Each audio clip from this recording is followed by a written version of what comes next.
Hey guys, tonight we're talking about the drug that turned a Miami highway into a scene from The Walking Dead. Except the zombie was real, the victim lost his face, and America lost its mind over a $20 packet of powder sold next to Slim Jims at your local gas station. May 26, 2012, a naked man spent 18 minutes eating another man's face while cars drove past in broad daylight. Police shot him. He kept eating. They shot him again. He died still chewing. The media screamed bath salts, and suddenly every parent in America thought their teenager might turn into a cannibal by shopping at 7-Eleven. Here's the twist nobody talks about. The cannibal didn't even have bath salts in his system, just weed. But the damage was done, the panic spread faster than the drug ever could, and an entire industry that had been quietly making millions suddenly became the most feared substance in the country. Before we continue, subscribe to the channel if you enjoy these stories. Write in the comments where you're watching from and what time it is. I always find it fascinating to see people from around the world united by one story. To understand bath salts, you first need to understand that calling them bath salts is like calling heroin special flour, a marketing joke that exploited one of the dumbest legal loopholes in American history. These weren't salts you put in your bathtub unless you wanted to fight invisible demons while your heart tried to escape your chest. The real name is synthetic cathinones, laboratory-created stimulants that share a chemical ancestor with a plant most Americans had never heard of. For centuries, people in East Africa and Yemen chewed leaves from the cat plant, experiencing mild euphoria comparable to strong coffee. Farmers would harvest the glossy green leaves, stuff them in their cheeks, and work through brutal heat with enhanced focus and suppressed appetite. The active ingredient, cathinone, broke down quickly after harvest, which meant cat stayed regional, traditional, and relatively harmless. Nobody was eating faces in Somalia. Then chemistry got involved, and chemistry always makes things worse. The story really begins in the early 2000s, when underground chemists, primarily in China and India, started synthesizing cathinone's molecular structure in industrial labs. They weren't trying to recreate cat's gentle buzz. They wanted something that would hit harder, last longer, and most importantly couldn't be detected by existing drug laws. The genius of synthetic drug design is simple. Take a known psychoactive compound, change one or two atoms in its molecular structure, and legally you've created a new substance that isn't scheduled under Controlled Substances Acts. Authorities ban one variant, chemists shift a methyl group, and suddenly there's a completely legal drug that does exactly the same thing to your brain. It's pharmaceutical whack-a-mole played at the speed of global commerce. The first generation of synthetic cathinones emerged around 2003 to 2004 in Europe, marketed as legal highs with whimsical names like Meow Meow. Mephedrone became the poster child, a white powder that users snorted, swallowed, or injected for an intense rush of euphoria and energy.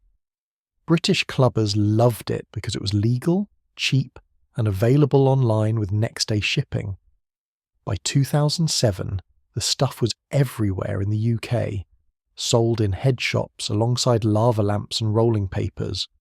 Drug forums lit up with experience reports describing incredible highs, followed by soul-crushing come-downs. Users coined terms like midweek blues for the depression that set in after weekend binges.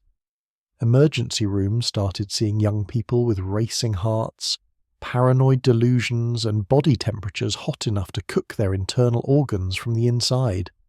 American entrepreneurs noticed. Money was there for the taking, and the legal framework was absurdly permissive. Around 2008 to 2009, the first shipments of synthetic cathinones arrived in the United States from Chinese chemical manufacturers. These weren't drug cartels operating in jungles.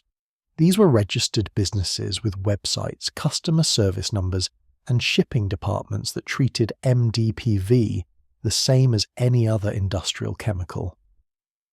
The most common variant flooding American markets was MDPV, methylenedioxypyrovalerone, a compound originally developed in the 1960s by a pharmaceutical company researching treatments for chronic fatigue. It failed as medicine because the side effects were catastrophic. As a street drug, those same catastrophic effects became selling points. MDPV and its cousins, mephedrone, methylone, naphorone, arrived in America as white or tan powder, shipped in bulk to small-time distributors. The marketing strategy was brilliant in its cynicism. Sellers packaged the powder in colourful foil pouches with labels screaming "not for human consumption," in tiny print that everyone understood was a wink and a nod.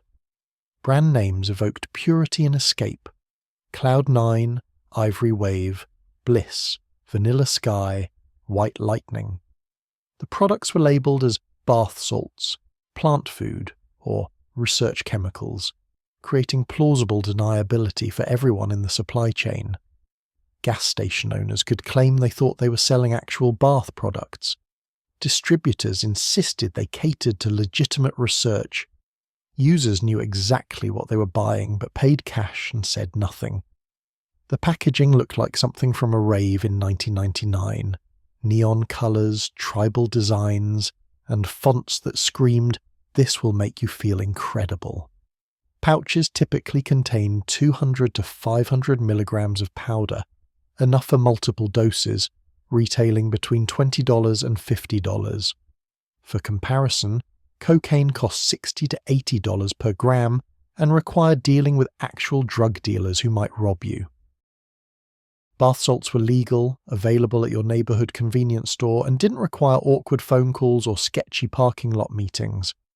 The value proposition was irresistible for a certain demographic: young people wanting intense highs without legal consequences, the curious who would never buy real drugs, and addicts looking for alternatives when their usual substances became scarce or expensive. The year 2010 marked the explosion. Suddenly bath salts were everywhere, not just in sketchy head shops, but in ordinary gas stations, truck stops, and corner stores across America. Clark stocked them near the register alongside energy drinks and male enhancement pills, creating a trifecta of questionable life choices. Nobody checked IDs because technically there was no legal age restriction on buying plant food. Teenagers walked in, grabbed a packet of Bliss, and walked out completely legally. The industry operated in broad daylight, generating an estimated $400 to $500 million annually at its peak. Chinese manufacturers couldn't synthesize the stuff fast enough to meet American demand. The chemical structure explains why bath salts created such chaos. Natural cathinone from cat leaves gently tickles your dopamine receptors, like a friend tapping your shoulder. MDPV hits those same receptors with a baseball bat wrapped in barbed wire while simultaneously flooding your system with norepinephrine. Imagine the most wired you've ever felt on caffeine, multiply it by 50, add paranoid delusions, and remove your internal thermostat. Users reported euphoria so intense that nothing else mattered. Not eating, sleeping, or basic survival instincts. The drug blocks the reuptake of dopamine and norepinephrine, while also triggering massive releases of both neurotransmitters. Your brain's reward center experiences a tsunami of stimulation it was never designed to handle. The high lasted 3 to 6 hours, but the come-down introduced users to fresh hell. As neurotransmitter levels crashed, paranoia set in hard. Users became convinced they were being watched, followed, or hunted. Some barricaded themselves in rooms and called 911 reporting intruders that didn't exist. Others stripped naked because their body temperature spiked to 105 to 108 degrees Fahrenheit, hot enough that clothing felt unbearable. The hypothermia wasn't like a fever, it was the body's regulatory system completely shutting down under chemical assault. Muscles broke down from sustained tension, releasing proteins that clogged kidneys and caused organ failure. Young, healthy people died of heart attacks and strokes because their cardiovascular systems couldn't withstand the stress. What made bath salts uniquely dangerous wasn't just the intensity, but the unpredictability. Packets labelled identically could contain wildly different compounds or concentrations. One batch might be relatively mild mephedrone cut with caffeine. Another could be pure MDPV strong enough to trigger psychotic episodes in first-time users. Quality control was non-existent because nobody was regulating manufacture, shipping, or distribution. Chinese labs mixed compounds in industrial facilities using processes designed for chemicals, not human consumption. Contamination was common. Dosing information was deliberately omitted because acknowledging dosing meant acknowledging human use, which destroyed the legal fiction keeping everything above board. Users had no idea what they were taking or how much constituted a safe dose. Drug forums filled with horrified reports from people who snorted what they thought was a reasonable amount and ended up in multi-day psychotic episodes. The compulsive redosing made everything worse. MDPV in particular triggered intense cravings during the high itself. Users would do a line, feel amazing for 20 minutes, then desperately need another line despite already being severely overstimulated. Binges lasting 3 to 5 days without sleep were common.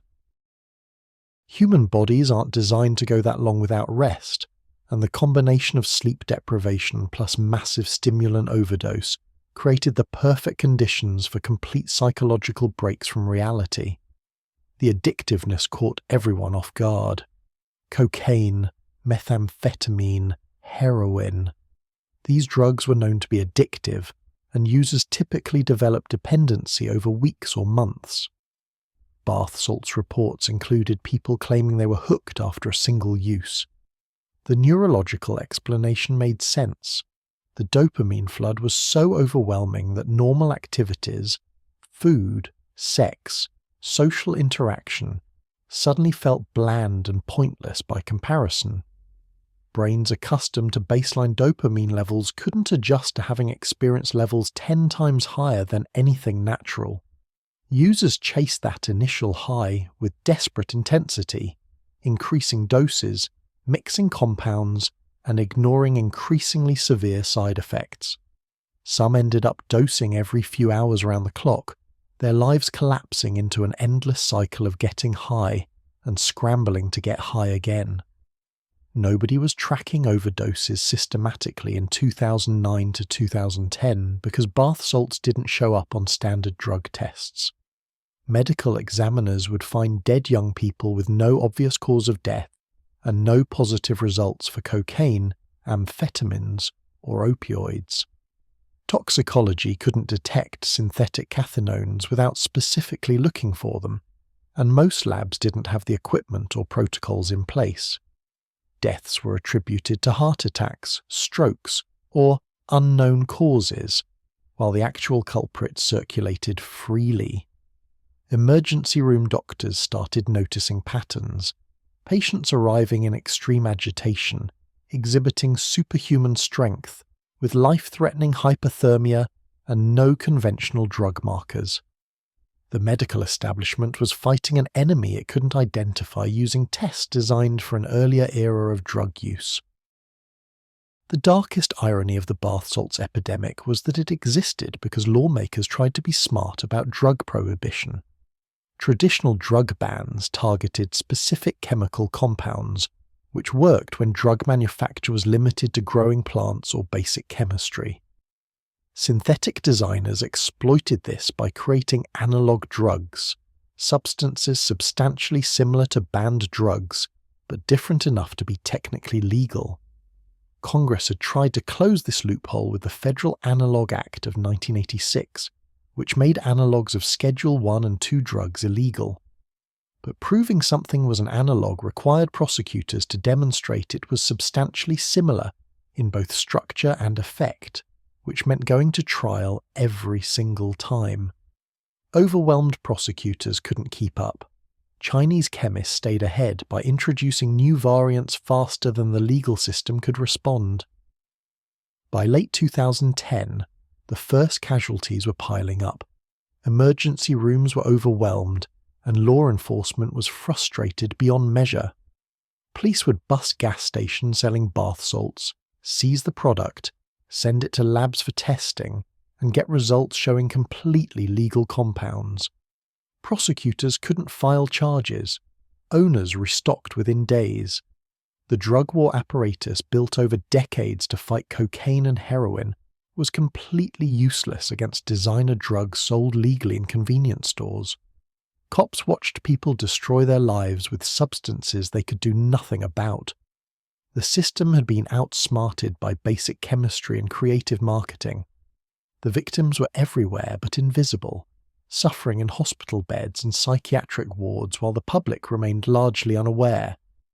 News coverage was minimal in 2009 to 2010 because legal high sold at gas station wasn't a compelling story yet.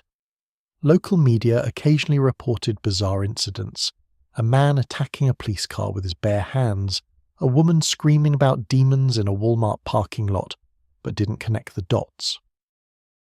The bath salts industry thrived in obscurity, making millions while bodies accumulated in morgues and emergency rooms filled with patients fighting invisible enemies. That obscurity was about to end violently on a Miami highway overpass, when one incident would transform bath salts from an underground crisis into a national panic in the span of a single afternoon. Understanding what synthetic cathinones do to the human brain requires forgetting everything comfortable about how drugs are supposed to work. Most recreational substances operate on a spectrum. A little alcohol loosens inhibitions, more makes you drunk. Too much kills you, but the progression follows predictable patterns.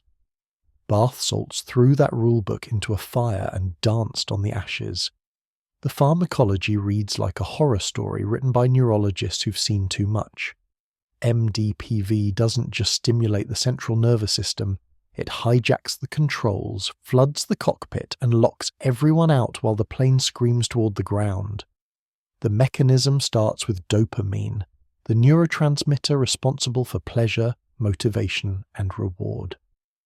Normal activities release small, controlled amounts.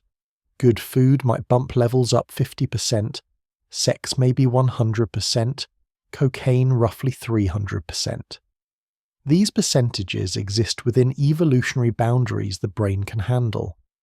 MDPV triggers dopamine increases exceeding 1000% of baseline levels, while simultaneously blocking the reuptake transporters that would normally clear excess neurotransmitter from synapses. Picture a bathtub filling with the drain sealed shut and 10 fire hoses pouring water in simultaneously. Neurons designed for trickles receive tsunamis. Receptor sites meant to detect subtle signals get obliterated by overwhelming stimulation they cannot process or regulate. Norepinephrine follows a similar catastrophic pattern. This neurotransmitter governs arousal, alertness, and the fight-or-flight response. Useful in genuine emergencies, lethal when artificially sustained for hours. MDPV floods norepinephrine systems with the same ruthless efficiency it applies to dopamine. Heart rates spike to 150 to 200 beats per minute and stay there. Blood pressure climbs high enough to burst vessels in the brain and eyes. Pupils dilate completely, making users look possessed. The sympathetic nervous system operates in permanent crisis mode, pumping adrenaline as if being chased by predators that exist only in the drug's chemical fiction. Bodies break down under stress they're not built to endure. Temperature regulation collapses entirely under this neurochemical assault. The hypothalamus, brain region controlling body temperature, receives so many conflicting signals that it essentially gives up. Users' core temperatures climb to 105, 106, 107 degrees Fahrenheit, temperatures normally seen only in heat stroke victims or people dying of severe infections. At these temperatures, proteins denature. enzymes stop functioning. Cells begin cooking from the inside. Muscles break down through a process called rhabdomyolysis, releasing myoglobin into the bloodstream that clogs kidney filters and causes renal failure. People literally boil themselves alive from internal heat their bodies cannot dissipate. Stripping naked provides no relief because the heat source is internal, not external. The psychosis emerges from multiple converging failures in brain chemistry. Dopamine overload triggers intense paranoia. The same neurotransmitter responsible for pleasure also mediates threat detection, and excessive levels make threats appear everywhere. Serotonin depletion follows the initial dopamine surge, stripping away emotional regulation and impulse control. Sleep deprivation compounds everything as users stay awake for 2 to 5 days straight, their circadian rhythm shattered by stimulants preventing any rest. The combination creates perfect conditions for complete breaks from reality. Users report certainty that they're being hunted by shadowy organizations, that their loved ones have been replaced by imposters, that insects are crawling under their skin. These aren't vague anxieties. They're absolute convictions that feel more real than actual reality. Hallucinations split into categories ranging from simple to terrifying.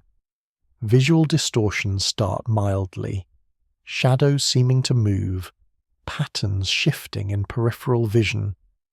As the psychosis deepens, full-fledged hallucinations emerge, people seeing intruders that aren't there, animals that don't exist, entire scenarios playing out that have no basis in reality. Auditory hallucinations follow, voices whispering threats, footsteps approaching, sirens that exist only in deteriorating neural pathways. Tactile hallucinations prove most disturbing. The sensation of bugs crawling under skin drives users to scratch and claw at themselves, sometimes stripping away flesh trying to extract parasites that never existed. Emergency rooms treated patients who'd gouged deep wounds into their arms and legs, absolutely convinced they were removing worms or insects embedded in their tissue.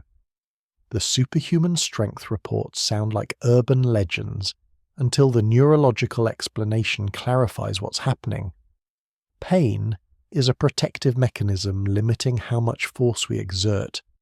Tear a muscle, and pain stops us from tearing it further.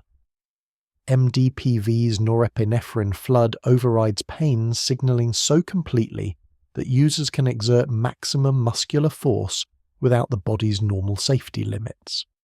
A person high on bath salts can rip muscles, break bones, and keep fighting because the pain signals never reach conscious awareness.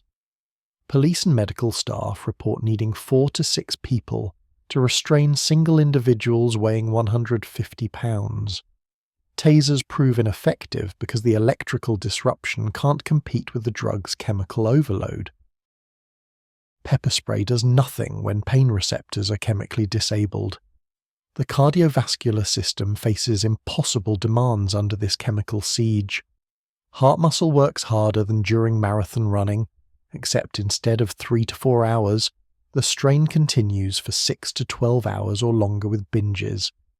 Young people with no history of heart problems suffer myocardial infarctions, heart attacks, because cardiac tissue simply cannot sustain the workload. Blood vessels constrict so severely that circulation to extremities nearly stops. Strokes occur when hypertension bursts weakened vessels in the brain, flooding neural tissue with blood that kills by compression and chemical damage. Perfectly healthy 20-year-olds collapse dead from cardiovascular events normally seen in 60-year-old lifetime smokers. The come-down introduces users to a special category of suffering reserved for those who've chemically ransacked their own neurology. As MDPV clears the system, dopamine and norepinephrine levels don't just return to normal, they crash catastrophically below baseline. The brain has dumped its entire supply of neurotransmitters and needs days to weeks to replenish stocks. During this deficit period, Users experience anhedonia so severe that nothing provides pleasure. Food tastes like cardboard. Music sounds like noise. Social interaction feels pointless and exhausting. Depression sets in with crushing weight because the neurochemical foundation of happiness has been temporarily destroyed. Suicidal ideation is common, not from despair about life circumstances, but from the sheer neurological impossibility of feeling anything positive. The come-down paranoia often proves worse than the high's psychosis. Users become convinced people are plotting against them, that police are conducting surveillance, that friends and family are secretly enemies. Some barricade themselves in rooms for days, refusing to eat or interact, certain that opening the door means death or capture.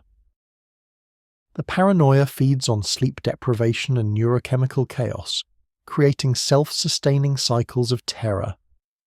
Mental health professionals describe patients who remained convinced of elaborate conspiracies weeks after their last dose, the psychotic breakout lasting the drug's physical presence in their system. Addiction mechanisms reveal why bath salts prove so immediately and powerfully habit-forming. Cocaine creates dependency by gradually training the brain that the drug provides better dopamine release than natural rewards. This process typically requires multiple uses over weeks or months. MDPV delivers dopamine spikes so massive that a single use can rewire reward pathways. The brain experiences levels of pleasure it never encountered evolutionarily and immediately recalibrates expectations.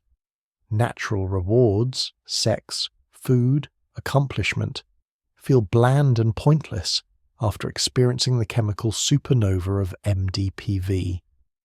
Users report knowing the drug was destroying them, yet being unable to resist because nothing else provided even marginal satisfaction.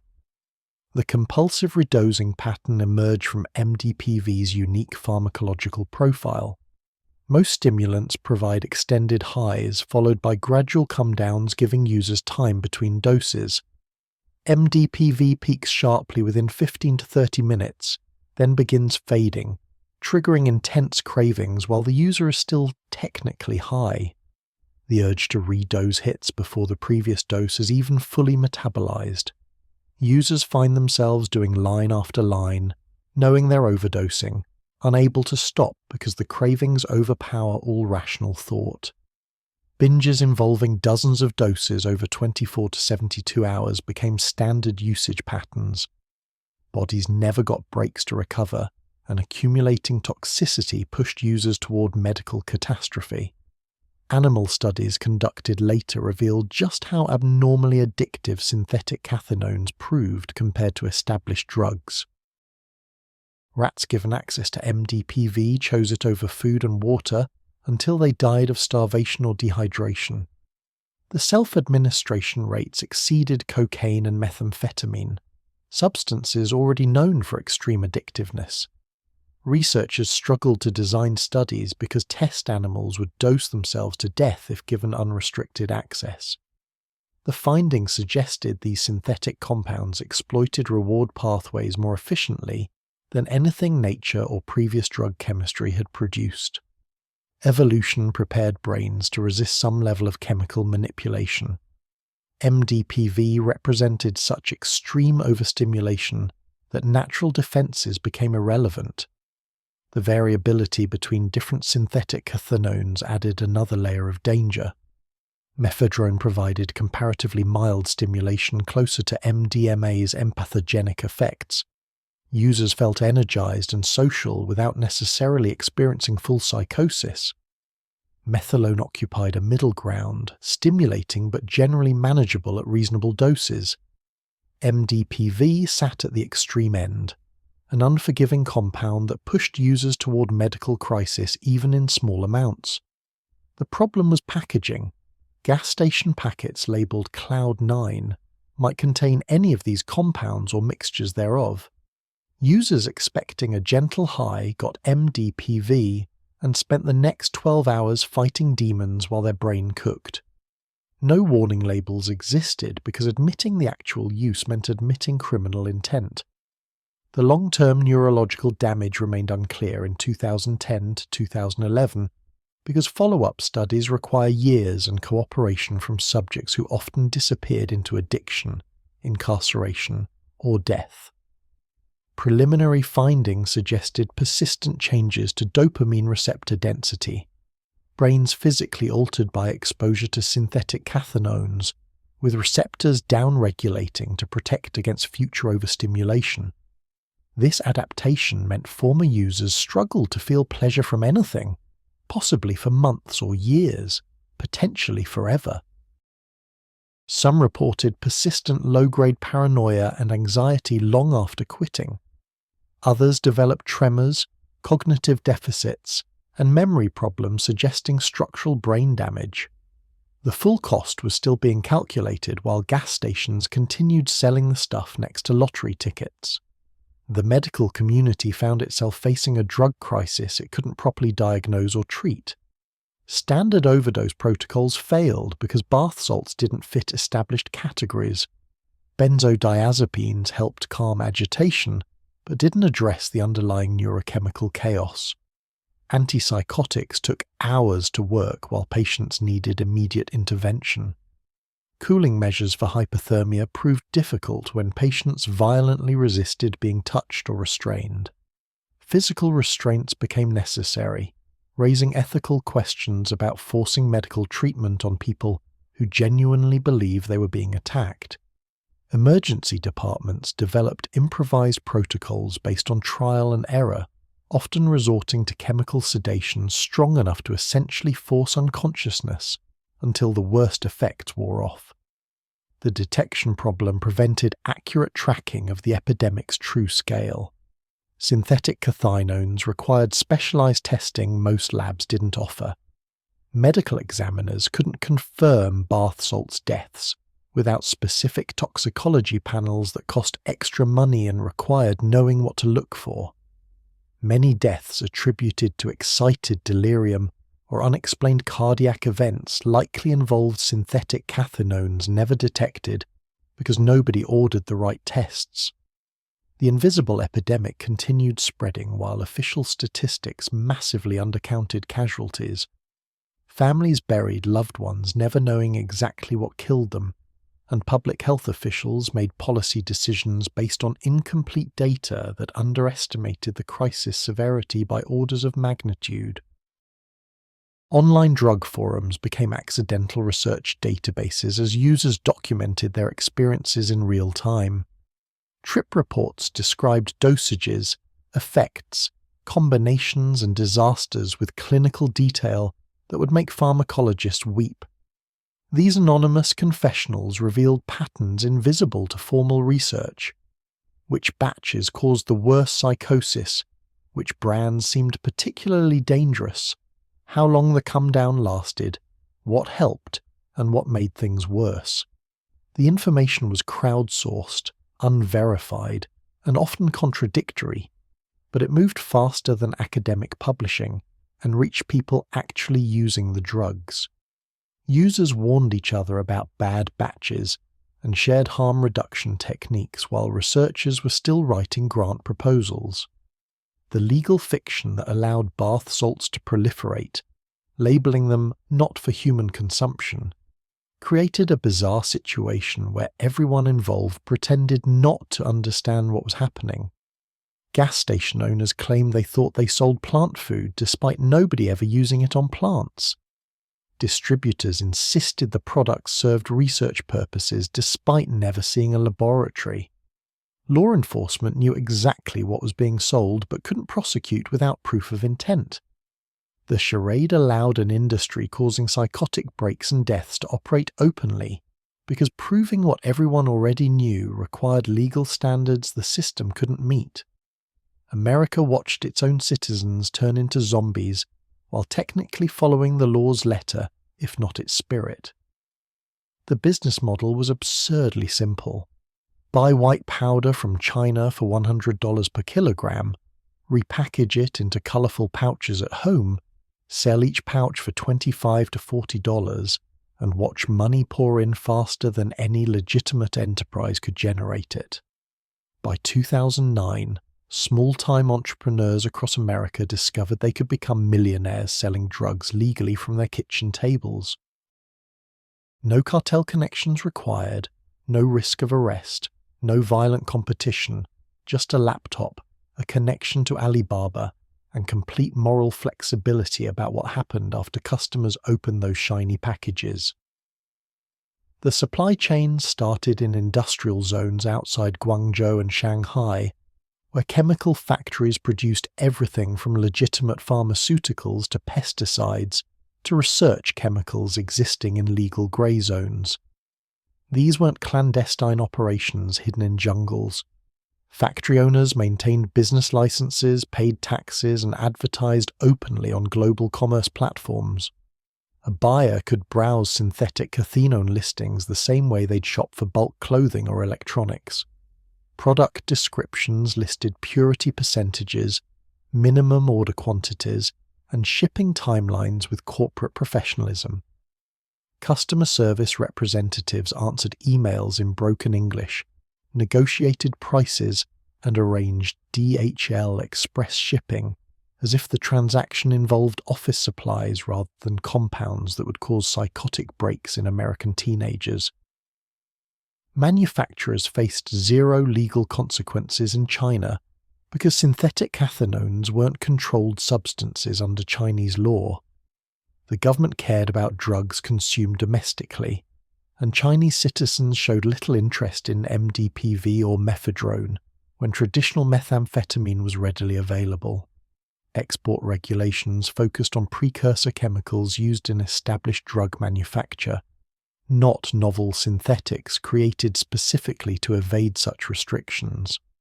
Factory owners saw themselves as legitimate business people serving foreign markets, no different from exporting toys or textiles. The moral calculus that would haunt American distributors never entered Chinese manufacturers' considerations. They made a legal product, filled orders, and deposited payments. The first wave of American importers stumbled into the business almost accidentally. Head shop owners looking for legal alternatives to banned party pills ordered small test batches in 2008 to 2009, marketed them cautiously, and watched them sell out within days.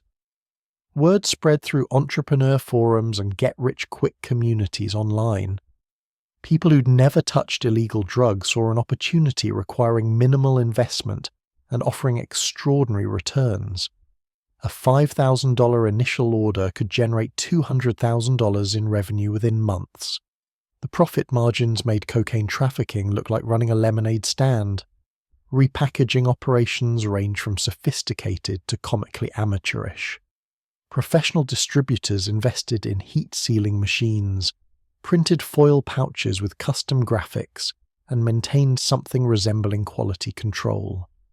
Many simply bought sandwich bags, designed labels on home computers, and weighed out powder on kitchen scales while their kids watched TV in the next room. Nobody regulated purity or dosing because acknowledging either meant admitting the product's actual purpose. A pouch labelled 500 milligrams plant food might contain 500 milligrams of pure MDPV, 500 milligrams of MDPV cut with caffeine and baby powder, or 500 milligrams of whatever white powder the distributor had on hand. Customers were guinea pigs whether they knew it or not. Brand proliferation exploded as competition intensified throughout 2010. Cloud9 and Ivory Wave established themselves as early market leaders, but dozens of competitors emerged monthly with increasingly ridiculous names. Bliss, Vanilla Sky, White Lightning, Hurricane Charlie, Ocean Snow, Sextasy, Cosmic Blast. Each brand promised transcendent experiences through botanical ingredients that definitely weren't meant for human consumption. Packaging design followed predictable patterns, neon colors, tropical themes, mystical symbols, and fonts suggesting dangerous excitement. The aesthetic screamed, "This will fuck you up," while the legal disclaimer whispered, but we definitely didn't say that. Marketing existed in a quantum state of simultaneously advertising and denying the product's purpose. Distribution networks developed with startling speed. Early adopters realized the real money came from wholesaling to retailers rather than selling individual packets. By mid-2010, a three-tier system had emerged. Chinese manufacturers selling bulk powder to American importers, importers repackaging and selling to distributors, distributors supplying gas stations and head shops. Each tier added markup, transforming $100 per kilogram into eventual retail prices around $80 to $100 per gram, competitive with cocaine prices for a legal product requiring no criminal connections. The economics were irresistible for everyone involved. Gas station owners faced a strange proposition when distributors first approached them.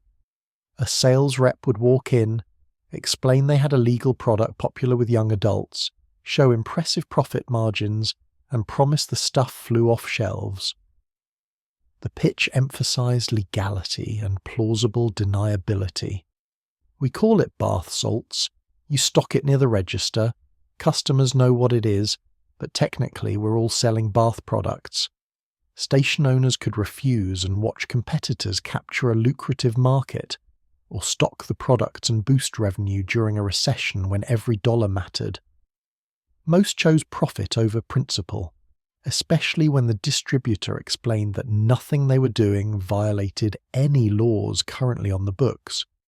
The point of sale placement revealed the industry's cynical calculation.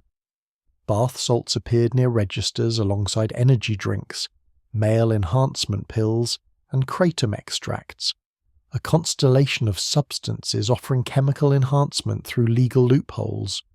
The proximity was intentional. Customers buying Red Bull and gas station boner pills were pre-qualified as people interested in chemical shortcuts to altered states. Clerks received minimal training, usually just, "This stuff is popular, stock it near the front, charge $30 to $40 per packet." Nobody mentioned that customers might end up in emergency rooms or psychiatric wards. Sales numbers climbed, bonuses appeared, and moral questions got shelved alongside lottery tickets and cigarette cartons. The age restriction vacuum created situations darkly comic if the consequences weren't so severe. Teenagers walked into gas stations, asked for Cloud9 by name, paid cash, and left with drugs that would trigger psychotic episodes, all perfectly legal. Parents discovered their 16-year-old daughters buying bath products that cost $35 for a tiny pouch, noticed the suspicious behavior, and found themselves powerless because no laws were being broken. Schools couldn't prohibit substances that weren't illegal. Police couldn't arrest sellers or buyers. The framework built over decades to protect minors from harmful substances became completely useless against designer drugs sold as botanical products not intended for consumption. Online sales exploded even faster than brick-and-mortar retail. Websites with professional design and secure checkout sold synthetic cathinones to anyone with a credit card and a shipping address. Search engine optimization experts made sure these sites ranked high for terms like legal high and party pills. Credit card processors accepted payments despite knowing the product's actual use because technically nothing illegal was happening. The internet's global reach meant a distributor operating from a warehouse in Florida could serve customers nationwide, shipping via USPS or FedEx in anonymous packages that drew no scrutiny. The volume was staggering. Major distributors shipped thousands of orders weekly, each package potentially containing someone's future psychotic break. The marketing language evolved its own coded vocabulary. Products promising euphoria, energy, and enhanced experiences couldn't explicitly mention getting high without destroying legal cover. Descriptions reference botanical ingredients and traditional uses while winking obviously about actual effects. Customer reviews appeared on forums and vendor websites using transparent pseudonyms like ChemLover420, describing which brands hit hardest. The charade was theatre performed for legal protection, while everyone involved understood the actual script. Vendors knew they were selling drugs, customers knew they were buying drugs, and the pretense existed solely to exploit regulatory gaps. Quality control remained non-existent across the industry, creating Russian roulette conditions for users. Reputable vendors at least tried maintaining consistent product composition batch to batch. Others switched suppliers based purely on price, meaning the same brand name might contain mephedrone one month and MDPV the next. Contamination was common. Industrial synthesis created byproducts that would horrify anyone with basic chemistry knowledge. Some batches contained heavy metal residues from reactor vessels. Others included unreacted precursor chemicals or catalysts never meant for human consumption. Users experienced wildly varying effects from what they believed was the same product, making informed decision-making impossible. The profit margins attracted increasingly sketchy operators as 2010 progressed into 2011. Early entrepreneurs at least maintained some ethical lines, refusing to sell to obviously underage customers or people showing signs of addiction. As competition intensified and profits beckoned, standards evaporated. Distributors emerged who'd sell to anyone regardless of age or condition. Gas stations in poor neighborhoods stocked bath salts heavily, targeting communities with limited entertainment options and high addiction rates. The predatory aspect became impossible to ignore. Industries didn't accidentally concentrate in economically depressed areas. They targeted vulnerable populations with fewer resources to resist or recover from addiction. The cash flow generated by successful distributors reached levels that attracted criminal attention of a different sort.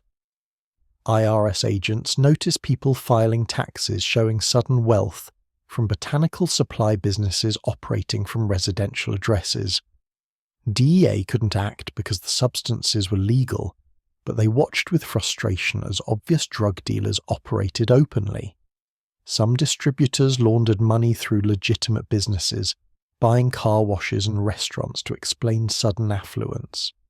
Others simply spent conspicuously, buying luxury cars and real estate with cash generated from selling psychosis-inducing powder to anyone willing to pay.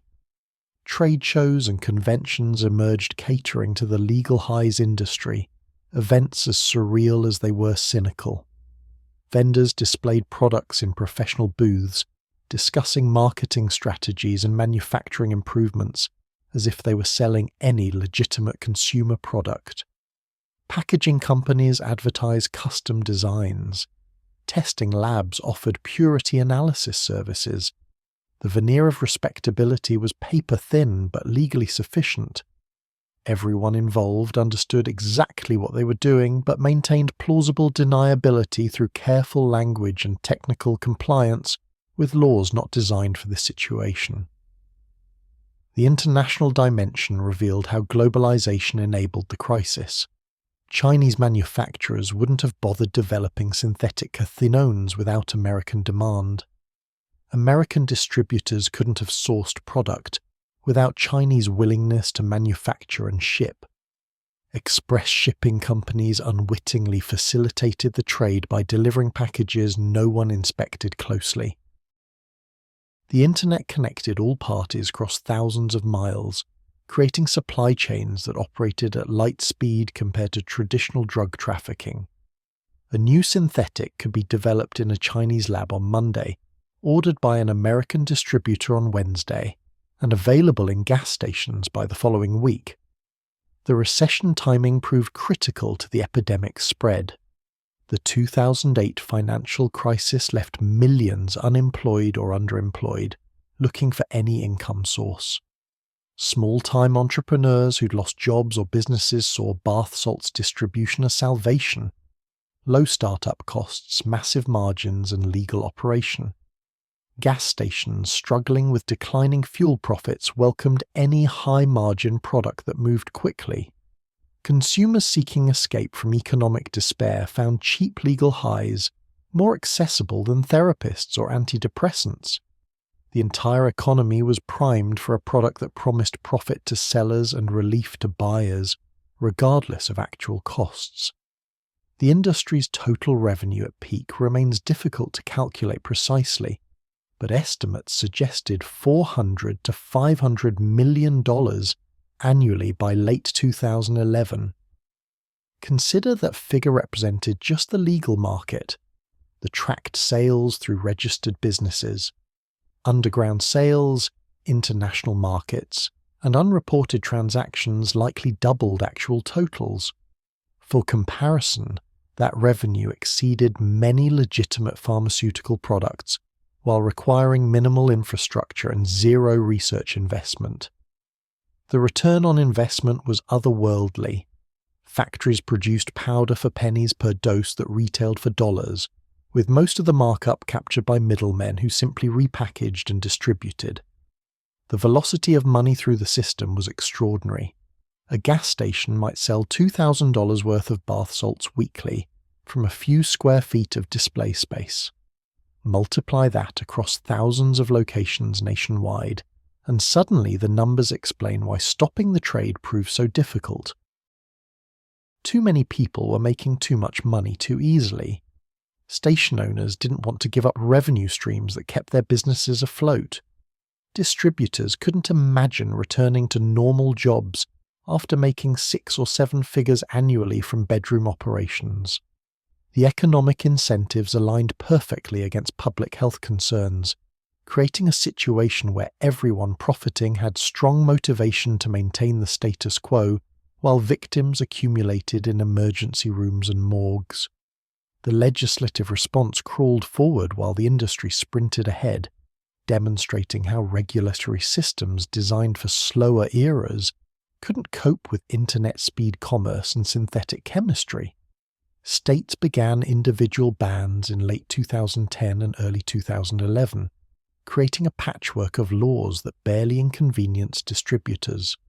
Substances banned in Louisiana remained legal in Texas. Companies simply rerouted shipments and adjusted marketing territories. The cat-and-mouse game between lawmakers and chemists accelerated. Legislators banned specific compounds, manufacturers tweaked molecules, and new legal products appeared within weeks. The drug war's conventional tools proved completely ineffective against an enemy that evolved faster than bureaucracy could respond. Emergency rooms started seeing the pattern in late 2010, though nobody connected the dots immediately. A 19-year-old arrived at University Hospital in Louisville, exhibiting signs doctors initially mistook for PCP intoxication: violent agitation, superhuman strength, complete disconnection from reality. Standard drug screens came back negative for everything. The patient's temperature registered 106.7 degrees, high enough that brain damage became inevitable if not lowered within minutes. 8 staff members struggled to restrain him while he screamed about government agents coming to harvest his organs. Ice baths, sedatives, and 4-point restraints finally stabilized him enough for treatment, but the attending physician filed the incident report with growing unease because nothing in his training explained what he had witnessed. 2 days later, a woman in her mid-20s was brought in by police after being found naked on a highway median, convinced she could see through people's skin into their internal organs. Her heart rate was 187 beats per minute and climbing. Blood pressure readings suggested imminent stroke. She'd been awake for 4 consecutive days, according to friends who'd watched her descend into paranoid delusions. The drug screen results mirrored the previous case, completely clean for known substances. Doctors treated symptoms without understanding causes, administering benzodiazepines and antipsychotics in combinations typically reserved for acute schizophrenic episodes. The woman survived but remained convinced for weeks afterward that medical staff had implanted tracking devices during her hospitalization. Pennsylvania State Police responded to a domestic disturbance call in January 2011 that devolved into something resembling a horror movie. A 21-year-old man named Tyler had barricaded himself in his parents' garage after a 3-day bath salts binge, emerging periodically to attack his mother and father with a shovel while screaming incoherently about demons possessing them. The parents had locked themselves in their bedroom and called 911, too terrified to approach their own son. Officers arrived expecting a standard mental health crisis and instead found Tyler in the driveway, naked despite 20-degree temperatures, swinging the shovel at invisible attackers. The first taser deployment had zero effect. Neither did the second. Officers finally tackled him en masse, requiring 6 men to control one college student who'd weighed 165 pounds before losing 20 pounds during his sleepless drug marathon. The hospital admitted Tyler with a body temperature of 105.3 degrees, severe dehydration, and rhabdomyolysis. So advanced his urine ran dark brown from muscle breakdown proteins. His parents revealed he'd purchased something called Cloud 9 from a local gas station 3 days earlier, smoked it, and hadn't slept or eaten since. The toxicology report would later confirm MDPV at levels suggesting he'd redosed dozens of times, but that confirmation took weeks because the hospital lab couldn't test for synthetic cathinones. Tyler spent 5 days in intensive care, another week in psychiatric evaluation, and was released with no criminal charges because prosecutors couldn't figure out what law he'd broken by purchasing a legal product and subsequently having a psychotic break. Louisiana became ground zero for early bath salts incidents due to the state's enthusiastic adoption of the products before anyone understood the consequences. A 34-year-old woman in Baton Rouge called 911, reporting that men in black suits were circling her house, preparing to break in and kill her family. Police found her alone in an empty home, all doors and windows still locked, no signs of forced entry or intruders. She insisted the men were invisible, but she could hear them breathing. Officers recognized synthetic drug psychosis from previous encounters and transported her to psychiatric care, where she remained convinced of the conspiracy for another 72 hours despite heavy antipsychotic medication. Her family later discovered empty packets of Ivory Wave hidden throughout the house. She'd been dosing hourly for 2 days straight. The violence escalated as more users reached critical psychosis thresholds. A man in Mississippi attacked a police car with his bare hands during a traffic stop, denting the hood with his fists and breaking both hands in the process without showing any pain response. Officers subdued him only after 3 taser deployments and backup from 4 additional units. The suspect's girlfriend explained he'd been normal until smoking bath salts 6 hours earlier, after which he became convinced the car contained people trying to kidnap him. Medical examination revealed compound fractures in both hands, injuries that should have incapacitated him immediately, but which he'd fought through due to pain signal disruption. Churches reported break-in attempts by people in obvious psychological distress, seeking sanctuary from threats only they could perceive. A woman in Tennessee shattered a stained glass window trying to enter a locked church at 3 a.m., leaving a trail of blood from her injuries while screaming that demons were chasing her. Parish staff found her huddled in the vestibule the next morning, hypothermic and still bleeding, surrounded by torn packets labelled Bliss.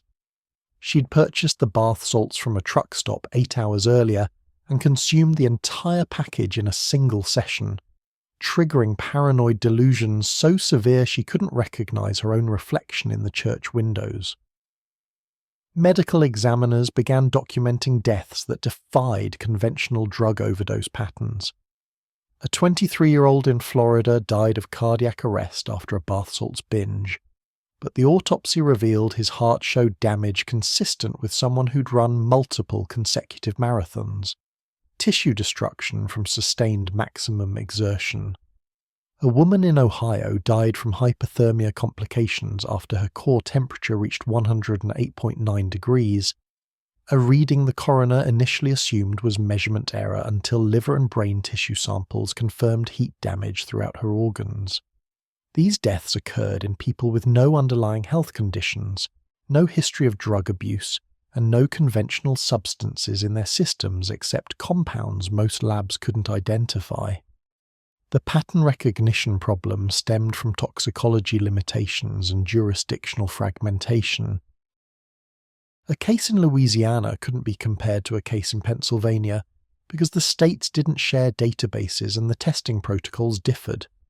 Medical examiners in rural counties lacked budgets for specialized testing, listing cause of death as undetermined or cardiac event without investigating further. Urban hospitals saw enough cases to recognize synthetic drug involvement, but couldn't track specific compounds or coordinate responses with neighboring facilities. The epidemic spread invisibly because the systems designed to detect and respond to drug crises weren't configured for substances that change composition weekly and didn't appear on standard tests. Poison control centers became accidental intelligence hubs, as desperate callers reported symptoms poison specialists had never encountered. A call from Georgia described someone convinced spiders were hatching from eggs under his skin, scratching himself bloody trying to extract them. Another from Nevada reported a user seeing shadowy figures in mirrors who seemed to be mimicking his movements with sinister intent. The calls shared eerie similarities: extreme paranoia, hypothermia, superhuman strength, complete disconnection from reality, but came from different states reporting different brand names for the products consumed. Poison control specialists began compiling informal databases, recognizing patterns authorities hadn't yet acknowledged. The restraint problem emerged as a crisis within the crisis. Standard 4-point restraints proved inadequate for patients experiencing bath salt psychosis with enhanced strength and pain immunity. Hospitals improvise by using 8-point restraints typically reserved for violent psychiatric patients, but even these sometimes failed. A man in Texas broke through leather restraints that should have held 3 normal people, requiring staff to sedate him so heavily he nearly stopped breathing. Medical ethics boards struggled with protocols. How much force was acceptable to prevent patients from harming themselves or staff when standard measures failed? The guidelines didn't exist because the situation was unprecedented. Family members watched loved ones transform into unrecognizable strangers within hours of using bath salts. Parents described children becoming paranoid, aggressive, and delusional after substances purchased legally from neighborhood stores. Spouses reported partners staying awake for days, dismantling electronics, searching for surveillance devices that didn't exist, or barricading themselves in rooms convinced assassins lurked outside. The psychological devastation extended beyond users to families helpless to intervene, because the person in crisis wasn't technically committing crimes, and the substance causing the breakdown wasn't illegal. Involuntary commitment proved difficult without clear evidence of danger to self or others, and by the time that evidence emerged, the situation had often escalated beyond control. Law enforcement faced impossible situations with increasing frequency throughout 2011. Officers responded to incidents involving people exhibiting obvious psychological crisis, but technically breaking no laws. A man wandering traffic naked while screaming wasn't committing a crime if he'd consumed a legal substance. Police could detain for mental health evaluation but couldn't arrest, couldn't seize the drugs, and couldn't prosecute anyone in the supply chain. The frustration was palpable. Cops watched the same gas station sell the same products that generated the same emergency calls, trapped by laws that hadn't anticipated this scenario. Some officers began confiscating bath salts during welfare checks, despite lacking legal authority, Figuring destroyed evidence beat more casualties. The taser ineffectiveness shocked law enforcement nationwide. Standard procedure for violent, non-compliant suspects involved taser deployment to disrupt neuromuscular control without lasting injury. But suspects on bath salts barely registered the electrical charge. Some fought through multiple taser hits without slowing. The neurochemical overload in their systems apparently overwhelmed the taser's electrical disruption, rendering a primary non-lethal tool useless. Police adapted by calling for overwhelming backup rather than relying on tasers, but this tied up resources and created dangerous delays. Departments began circulating warnings about bath salts calls, requiring special response protocols and multiple officers minimum. Pepper spray and other chemical deterrents proved equally worthless.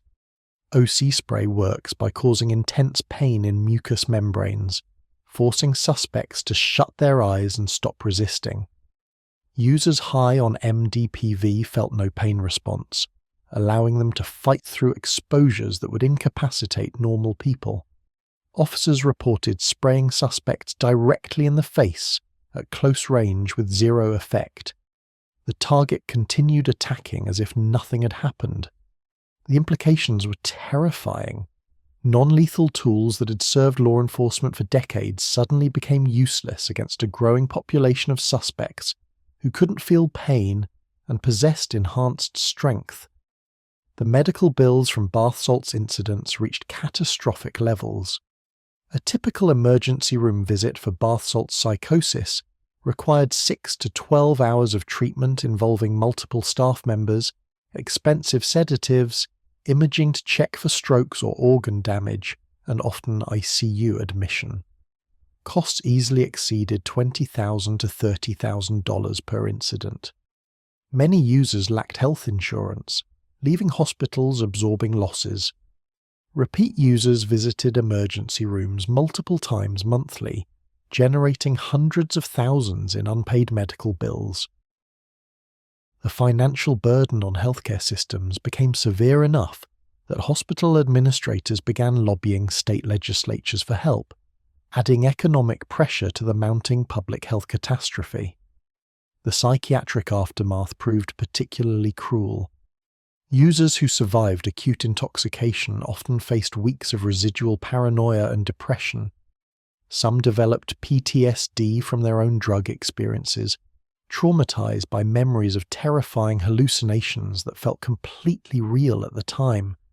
Others showed signs of persistent psychotic disorders that psychiatrists couldn't classify. Not quite schizophrenia, not quite drug-induced psychosis, but something hybrid and difficult to treat. Mental health facilities found themselves caring for patients whose conditions stemmed from synthetic compounds psychiatry hadn't encountered before, trying medications and therapies based on guesswork rather than evidence. First responders began recognizing bath salts incidents by characteristic presentations: the naked person exhibiting superhuman strength, probably bath salts; the patient with 106-degree fever who's awake and fighting, almost certainly synthetic cathinones; the individual convinced shadowy organizations are hunting them. Check for bath salts. This pattern recognition developed from experience rather than training, because formal education couldn't keep pace with street realities. Paramedics shared information in break rooms and online forums, creating informal knowledge bases about managing patients who seemed to defy every medical principle they'd learned in school. The addiction counseling community found itself utterly unprepared for synthetic cathinone dependency. Traditional stimulant addiction models assumed gradual onset over weeks or months, allowing intervention windows. Bath salts users sometimes arrive for their first counseling session already severely addicted after just days of use. The cravings they described exceeded anything counselors had heard from cocaine or meth addicts. Standard treatment protocols designed for established drugs proved inadequate for synthetics that rewired brains with frightening efficiency. Rehab facilities scrambled to develop new approaches while patients relapsed at alarming rates. unable to resist cravings that overwhelmed willpower and therapeutic progress. By spring 2011, the crisis had reached undeniable proportions, but public awareness remained limited. Local news occasionally covered bizarre incidents without connecting them to broader patterns. National media hadn't yet picked up the story, because scattered incidents across different states didn't register as a unified epidemic. The bath salts industry continued operating openly, generating millions in revenue while emergency rooms and morgues accumulated casualties. The situation needed a catalyst, a single incident dramatic enough to pierce national consciousness and force recognition of what was happening. That catalyst was approaching, cruising toward Miami on a hot May afternoon, about to transform bath salts from an obscure drug problem into a zombie apocalypse panic. May 26, 2012, started as an ordinary Saturday in Miami. Tourists on South Beach, traffic on E95, heat already climbing toward 90 degrees by mid-morning. Rudy Eugene, a 31-year-old with no criminal record and no history of violence, left his girlfriend's apartment around noon after an argument. Security footage from a nearby convenience store showed him appearing agitated but not obviously intoxicated. He bought a can of soda, acted politely with the cashier, and walked out into the afternoon heat. Somewhere between that convenience store and the MacArthur Causeway, Rudy Eugene's reality disintegrated completely, transforming him into the face-eating zombie that would haunt America's collective nightmares for years. Ronald Poppo, a 65-year-old homeless man, had claimed a spot under the MacArthur Causeway overpass for the afternoon, seeking shade from the brutal sun. The location offered some privacy from the constant traffic overhead, while remaining accessible to the pedestrian path where occasional passers-by might offer spare change. Poppo had survived Miami streets for years through cautious routine and avoiding confrontation. Nothing in his experience prepared him for what approached at 1:55 p.m., a naked man walking with purpose toward his resting spot, eyes fixed with predatory intensity, making sounds that witnesses would later struggle to describe as human. Eugene stripped his clothing somewhere along the causeway, leaving a trail of garments that police would later collect as evidence.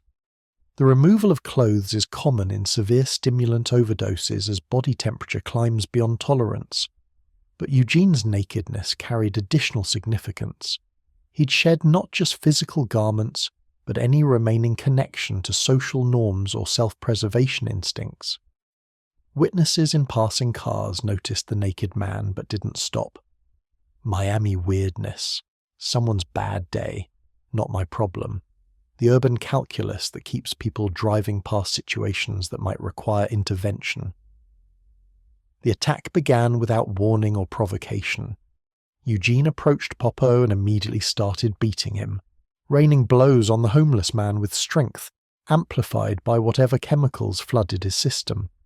Poppo, elderly and frail, stood no chance against the assault. Within seconds he was unconscious on the pavement. What happened next transformed a simple assault into an incident that would define bath salts in American consciousness forever.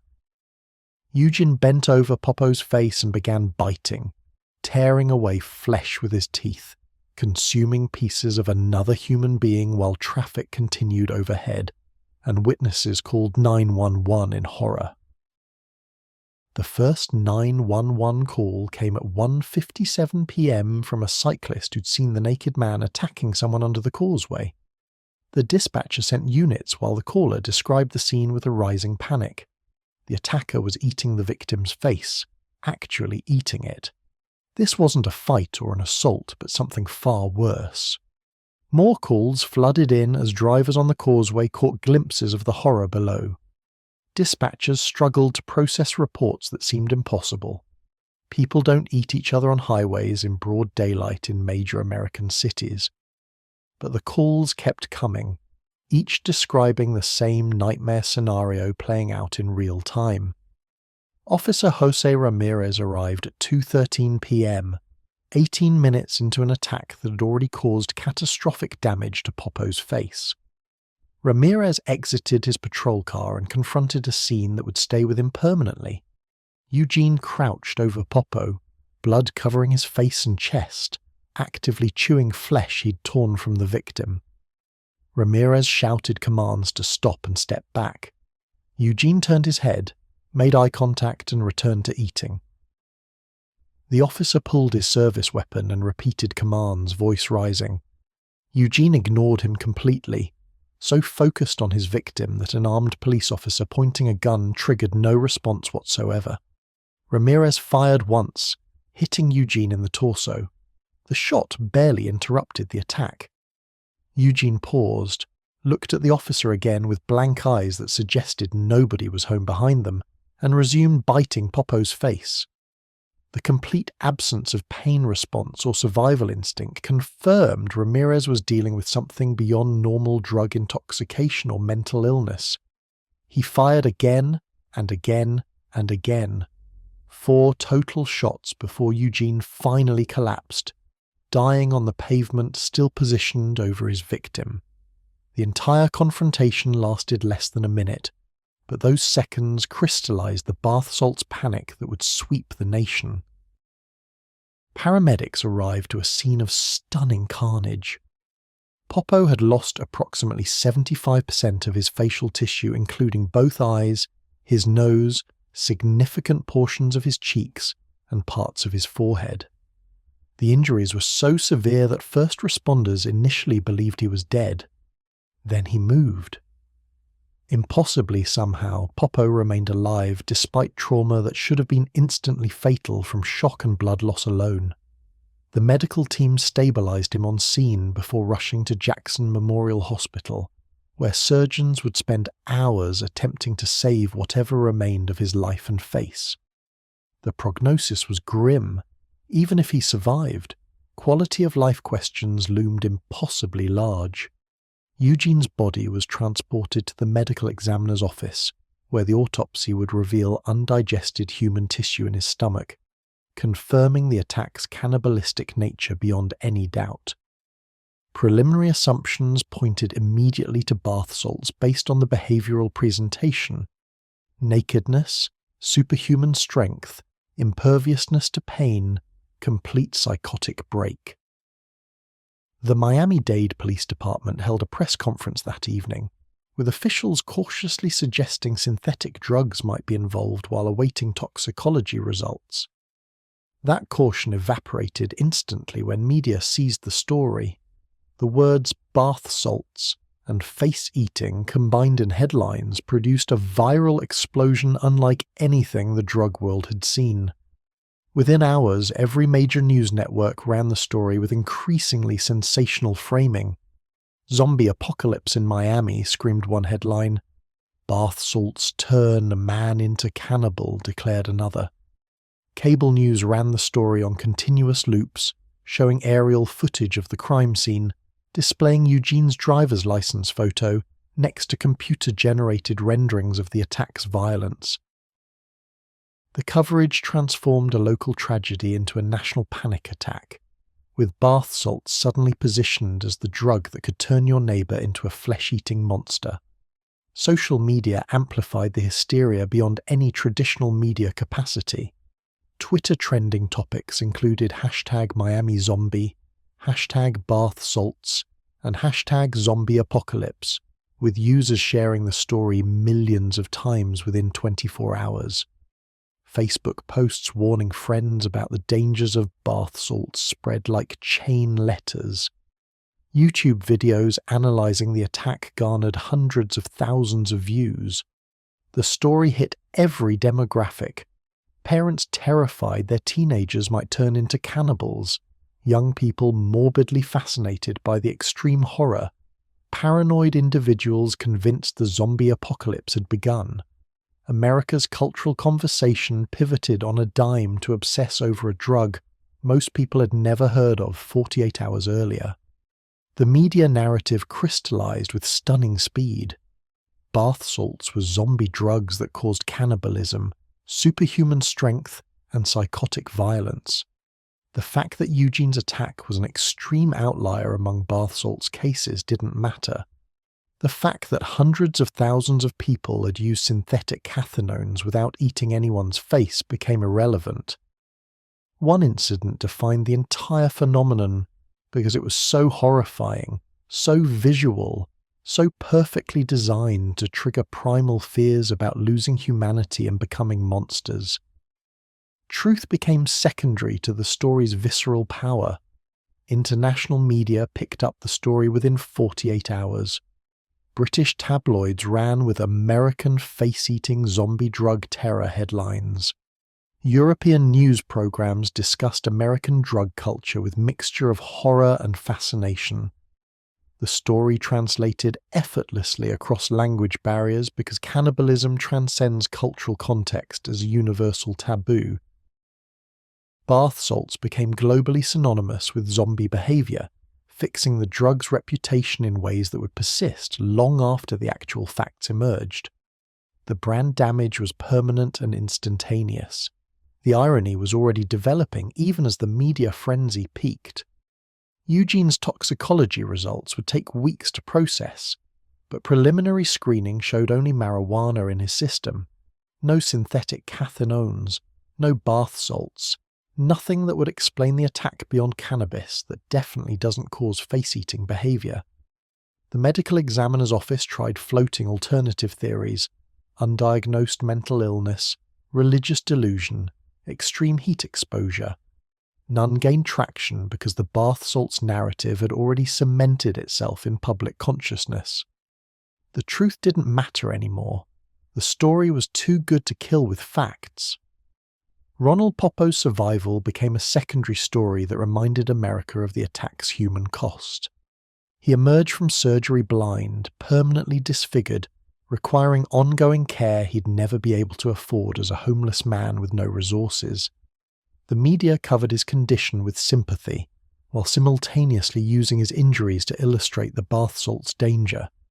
His face, or the ruined landscape where his face used to be, became a cautionary tale about drugs sold in gas stations for $20.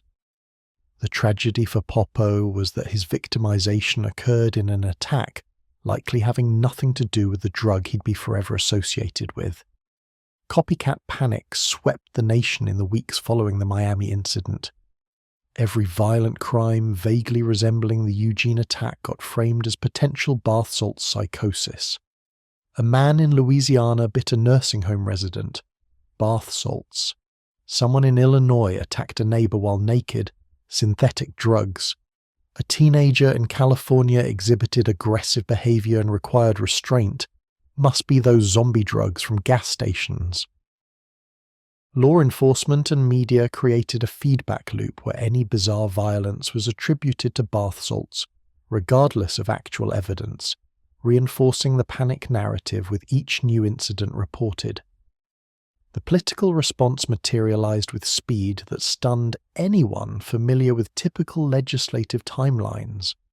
Congressional representatives who'd never heard of synthetic cathinones before May 26th were giving speeches about the zombie drug crisis by early June. Senators demanded immediate action to ban bath salts and protect American families from face-eating monsters. The DEA, which had been slowly building cases against bath salts distributors using existing analog laws, suddenly faced enormous pressure to implement emergency bans. The agency fast-tracked scheduling processes that normally took years, driven by public panic demanding visible response regardless of legal or practical complications. State legislatures accelerated their own banning efforts with the Miami attack as justification. States that had been debating bath salts legislation for months passed laws within weeks. The urgency was partly genuine concern but also political calculation. No elected official wanted to be caught defending legal status for the zombie drug when constituents were terrified. The bills passed with overwhelming bipartisan support because opposing a bath salts ban was political suicide. Some legislators privately questioned whether the panic exceeded the actual problem, but none said so publicly. The bath salts industry responded to the media firestorm with predictable panic. Major distributors shut down websites overnight, deleted social media accounts, and tried distancing themselves from products they'd been selling profitably for years. Gas stations pulled inventory from shelves, not from moral awakening, but from fear of liability lawsuits when the inevitable bans came. Smaller operators liquidated stock quickly at discount prices, creating a bizarre fire sale on drugs everyone suddenly recognized as dangerous. Some distributors rebranded products under new names, hoping to slip past the association between bath salts and zombies, but the public had been educated. Any synthetic drug sold in gas stations was now suspect. Chinese manufacturers watched American news coverage with bemusement and concern. The zombie narrative meant nothing to them culturally, but the business implications were clear. Their American market was about to disappear under regulatory assault. Some factories shut down synthetic cathinone production and pivoted to other legal highs not yet associated with cannibalism. Others maintained production, calculating that American bans would take months to implement, and enforcement would remain spotty. The most cynical simply developed new compounds, chemically distinct from scheduled substances, preparing the next generation of synthetics before the current generation was fully banned. The scientific community tried injecting facts into the hysteria with minimal success. Researchers pointed out that Eugene's toxicology showed no bath salts, that millions had used synthetic cathinones without violent behavior, that correlation didn't equal causation. These nuanced arguments couldn't compete with Florida Man Eats Face on bath salts for attention or emotional impact. The truth was boring and complicated. The zombie narrative was simple and terrifying. America chose terror. The meme culture that emerged from the Miami incident revealed how horror could become entertainment with sufficient distance. Bath salts, not even once, became a sardonic catchphrase. Photoshopped images of zombies with "I survived bath salts" captions circulated widely. The darkly comedic response coexisted awkwardly with genuine panic. Some people treated the incident as proof of impending apocalypse, while others made it into internet jokes. But both groups amplified the story far beyond its epidemiological significance. The culture was processing collective fear through humor, while simultaneously spreading the source of that fear to maximum possible audience. The bath salts panic revealed how modern media ecosystems could transform isolated incidents into national crises within hours. The story had every element needed for viral spread: violence, drugs, zombies, cannibalism, Florida weirdness, and gruesome imagery that begged for sharing despite being horrifying. Traditional news coverage and social media fed each other in escalating loops. TV news generated content for social sharing. Viral social posts validated continued news coverage, creating a self-sustaining cycle of attention that bore little relationship to actual risk assessment or factual accuracy. Popo's medical bills exceeded $200,000 before he was even discharged from the hospital. He faced lifetime care needs, including blindness support, reconstructive surgery attempts, psychiatric treatment for trauma, and basic survival assistance. The costs would easily reach millions over his remaining years. A GoFundMe campaign raised modest funds, but the financial burden ultimately fell on Miami's county hospital system and taxpayers. Eugene's family faced their own nightmare: grief for their son's death, horror at his actions, and public association with one of America's most infamous crimes. Both families became collateral damage in a story that consumed everything it touched. The definitive toxicology results arrived in June 2012, confirming what preliminary tests had suggested. Rudy Eugene had no bath salts in his system when he attacked Ronald Popo, just marijuana and nothing else. The medical examiner's report was unambiguous. News organisations buried the correction on page 16 or in 90-second segments that got a fraction of the attention the original story received. The damage was permanent. Bath salts meant zombies, zombies meant face-eating, and no amount of factual correction could dislodge that association from public consciousness. The drug had been convicted in the court of public opinion based on a crime it didn't commit, and the verdict would never be overturned regardless of evidence. The DEA's Situation Room on the morning of May 27, 2012, reflected an agency caught completely off guard by a crisis it had been monitoring but hadn't prioritised. Synthetic cathinones had been on the watch list since 2010, assigned to mid-level analysts compiling reports that circulated internally without generating urgent action. The Miami incident changed everything overnight. Suddenly, senior officials were demanding answers about a drug they couldn't pronounce, facing media questions about why these substances remained legal when they turned people into cannibals. The honest answer, that Eugene hadn't actually taken bath salts, didn't matter because public perception had already convicted synthetic cathinones in the court of viral media. Emergency Scheduling Authority existed precisely for situations like this, allowing the DEA to temporarily ban substances pending full regulatory review. The problem was identifying which specific compounds to schedule when Chinese labs had synthesized dozens of variants and new ones appeared monthly. MDPV was obvious, mephedrone too. But what about methylone, nafirone, butylone, pentadrone, and the 15 other synthetic cathinones circulating in American markets? The agency couldn't ban chemicals by vibes or general category. Drug scheduling required specific molecular structures named in Federal Register notices.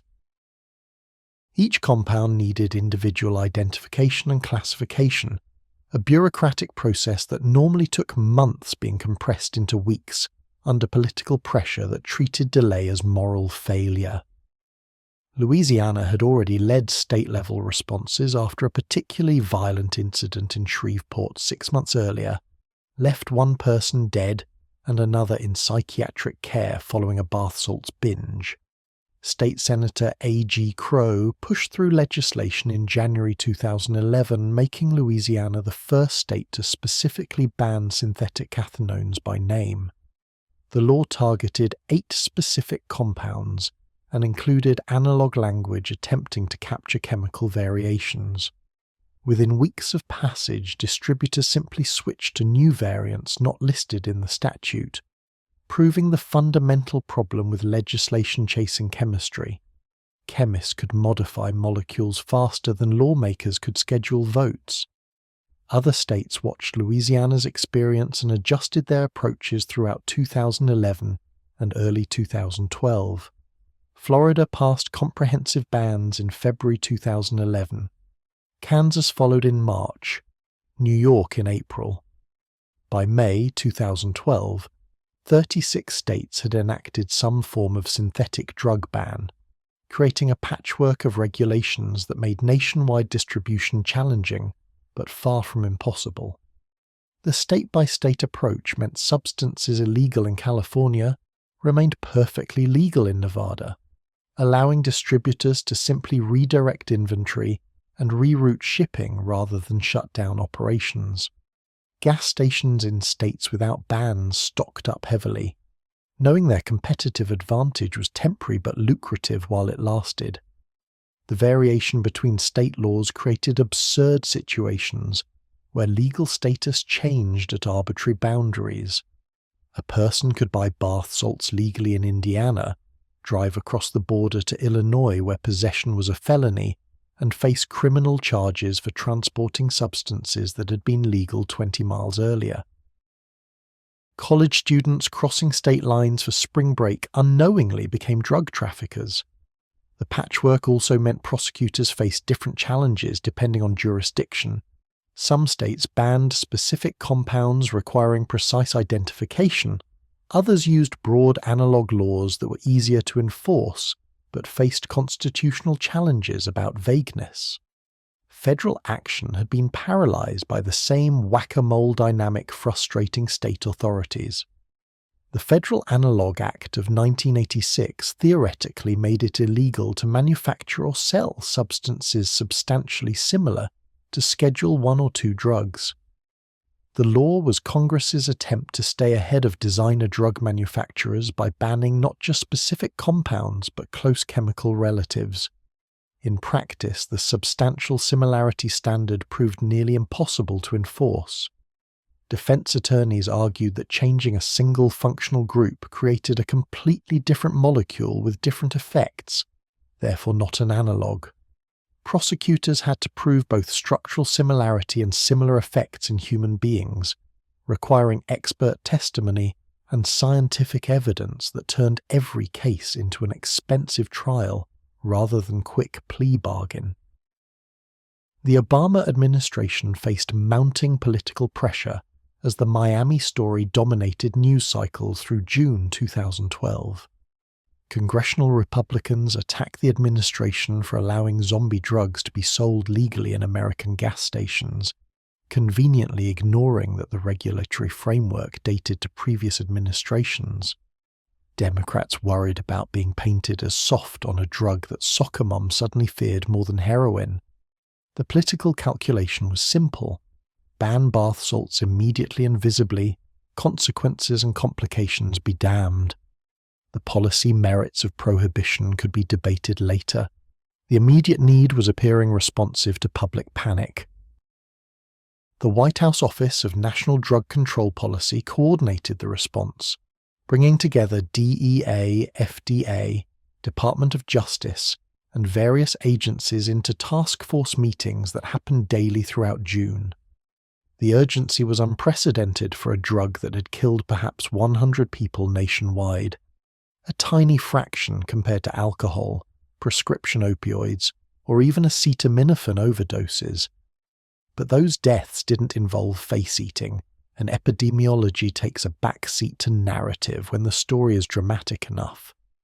The administration needed visible action that could be announced with presidential fanfare, something that looked decisive regardless of actual effectiveness.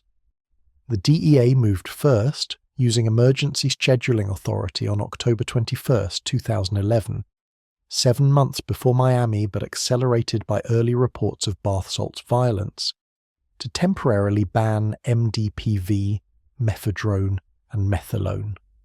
The emergency ban lasted 1 year unless made permanent through standard scheduling procedures. The announcement generated minimal media attention because the zombie panic hadn't happened yet. Distributors responded by switching to compounds not covered by the emergency order, maintaining business as usual with different chemical formulations. The game of musical molecules continued uninterrupted. The Synthetic Drug Abuse Prevention Act emerged from congressional committees in early 2012, drafted before Miami but gaining unstoppable momentum afterward. The legislation took a comprehensive approach, specifically scheduling 26 synthetic compounds, including multiple cathinones and synthetic cannabinoids. The bill also granted DEA expanded authority to temporarily schedule emerging threats without waiting for formal rulemaking processes. Congressional hearings featured tearful testimony from parents who'd lost children to synthetic drugs, dramatic presentations about the zombie apocalypse, and very little discussion of whether prohibition would actually work or simply drive the market further underground. The House passed the bill 317-98 in June 2012. Senate followed with near-unanimous approval. President Obama signed the Synthetic Drug Abuse Prevention Act into law on July 9, 2012, less than 6 weeks after the Miami attack. The Rose Garden ceremony featured parents of victims, DEA officials, and presidential rhetoric about protecting American families from dangerous designer drugs. The message was clear and politically effective. The government had acted decisively to end the bath salts crisis. Reality was considerably more complicated. the legislation was outdated before the ink dried on Obama's signature. While Congress debated banning 26 specific compounds, Chinese chemists had already synthesized dozens of new variants structured to evade the pending prohibitions. The cat-and-mouse game escalated rather than ended, now with higher stakes because the legal consequences had increased dramatically. What had been a civil regulatory matter became federal criminal prosecution territory, carrying prison sentences that could exceed those for cocaine or heroin distribution. The industry adapted by going deeper underground, operating more carefully, and innovating faster to stay ahead of enforcement. State prosecutors discovered that securing convictions remained frustratingly difficult even after bans took effect. Defense attorneys challenged the analog provisions as unconstitutionally vague. How similar was substantially similar in chemical terms? Expert witnesses disagreed about whether specific compounds qualified as analogues, turning trials into dueling chemistry lectures that confused juries. Some defendants walked free because prosecutors couldn't prove with sufficient certainty that the seized substance matched the banned compound. The scientific precision required for criminal conviction exceeded the capabilities of many state crime labs, creating the perverse situation where everyone knew what was happening, but proving it in court remained nearly impossible. The international dimension frustrated enforcement efforts at every level. Chinese manufacturers faced no legal consequences for producing compounds perfectly legal under Chinese law regardless of American scheduling. Attempts to pressure China into banning synthetic cathinone production went nowhere because Chinese authorities had their own drug priorities and little interest in criminalizing export industries that generated foreign currency. The global pharmaceutical supply chain was too complex and too massive to effectively monitor. Express mail shipments from China numbered in millions monthly, and customs inspectors couldn't possibly test every package for novel synthetic compounds. Creative manufacturers stayed ahead by exploiting the approval lag between new synthetics hitting the market and regulatory responses. A compound could be synthesized, distributed, and profitably sold for 6 to 12 months before authorities even identified it as a problem requiring action. By the time bans took effect, the manufacturers had moved to next-generation variants. The cycle was self-sustaining. Each ban created market opportunity for new synthetics, which would eventually be banned, creating opportunity for the next generation. Prohibition created the conditions that ensured its own failure. The gas station industry faced its own reckoning as state and federal bans took effect. Major chains like 7-Eleven and Circle K had already pulled bath salts from shelves voluntarily, unwilling to risk corporate reputation for products representing tiny revenue percentages. Independent operators faced harder choices. Some had become dependent on bath salts revenue during the recession, with the products generating substantial portions of total profit. The bans forced them to choose between compliance and survival. Some complied immediately. Others continued selling under different product names, hoping authorities couldn't keep up with rebranding efforts. A few simply moved inventory to back rooms, selling bath salts under the counter to regular customers who knew to ask. The enforcement resources available to actually implement the new laws proved laughably inadequate.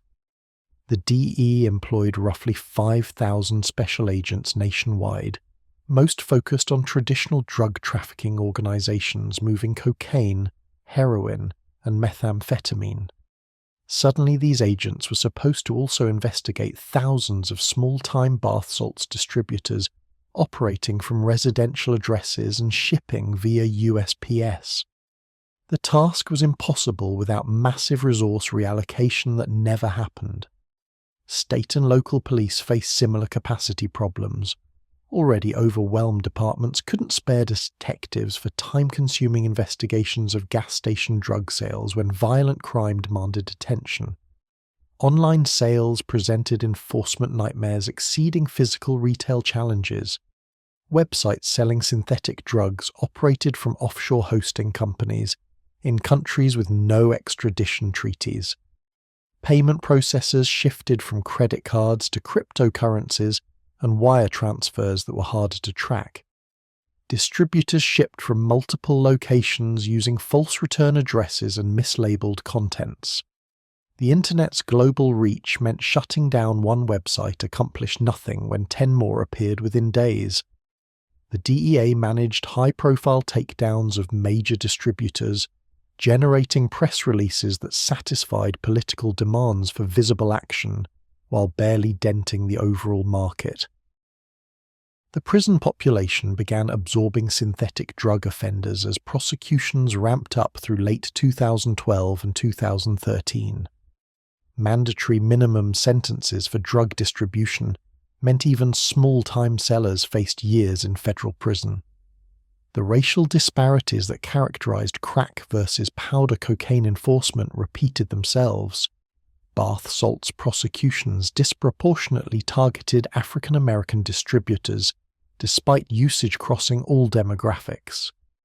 The punishment severity seemed disconnected from harm reduction goals, imprisoning people for selling legal substances that had been banned months earlier, rather than providing treatment or addressing root causes of addiction. The regulatory flexibility the Synthetic Drug Abuse Prevention Act granted to DEA theoretically solved the response speed problem, but implementation revealed new complications. Emergency scheduling still required identifying specific compounds and publishing Federal Register notices, processes taking weeks minimum. By the time a new synthetic was emergency scheduled, another had appeared. The scientific infrastructure didn't exist to identify and characterize novel compounds at the speed the market demanded. University chemistry departments offered to help, but lacked funding and legal authority to analyze seized drugs. The bottleneck was fundamental. Chemistry moved faster than bureaucracy could ever hope to move. Defense attorneys discovered the chemical complexity created reasonable doubt opportunities that made prosecution difficult even with solid evidence. When lab reports identified a seized substance as alpha-PVP, a compound substantially similar to banned MDPV, defense could argue that chemical similarity didn't establish identical effects on human brains.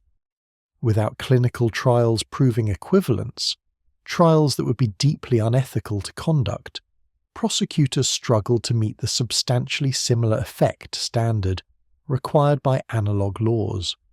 Some cases were dismissed. Others resulted in plea bargains for lesser charges than the conduct warranted. The justice system was built for concrete certainties, not molecular technicalities and pharmacological similarities. The FDA found itself dragged into enforcement despite bath salts falling outside traditional pharmaceutical regulation. The products weren't marketed as medications, so normal drug approval processes didn't apply. They weren't food products, so food safety rules were irrelevant. They occupied a regulatory dead zone that the FDA had no clear authority over until Congress granted it through the 2012 legislation. Even then, the agency's role remained murky. Should FDA focus on domestic manufacturers, importers, retailers, or all three? Resource constraints forced strategic choices that left gaps competitors exploited. International cooperation proved nearly impossible to achieve despite American officials' best efforts. European countries had their own synthetic drug problems and different regulatory philosophies. Some favoured harm reduction over prohibition, providing testing services and safe use information rather than criminal penalties. The divergent approaches meant American requests for extradition of foreign distributors went nowhere. China, the primary manufacturing source, had minimal incentive to help since the drugs weren't causing problems domestically and the exports generated economic activity.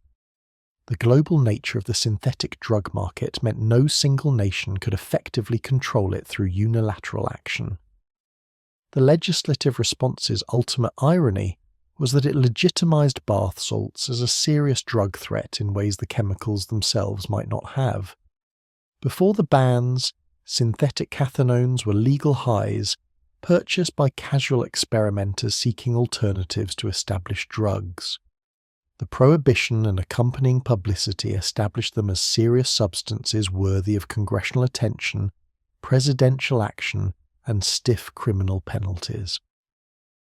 The increased risk actually enhanced appeal for some users attracted to transgression and danger. The forbidden fruit effect kicked in, now that bath salts were explicitly illegal and associated with extreme experiences. They became more desirable to certain demographics rather than less. The gap between legal prohibition and practical enforcement yawned ever wider as 2012 progressed toward 2013. Bath salts were illegal on paper.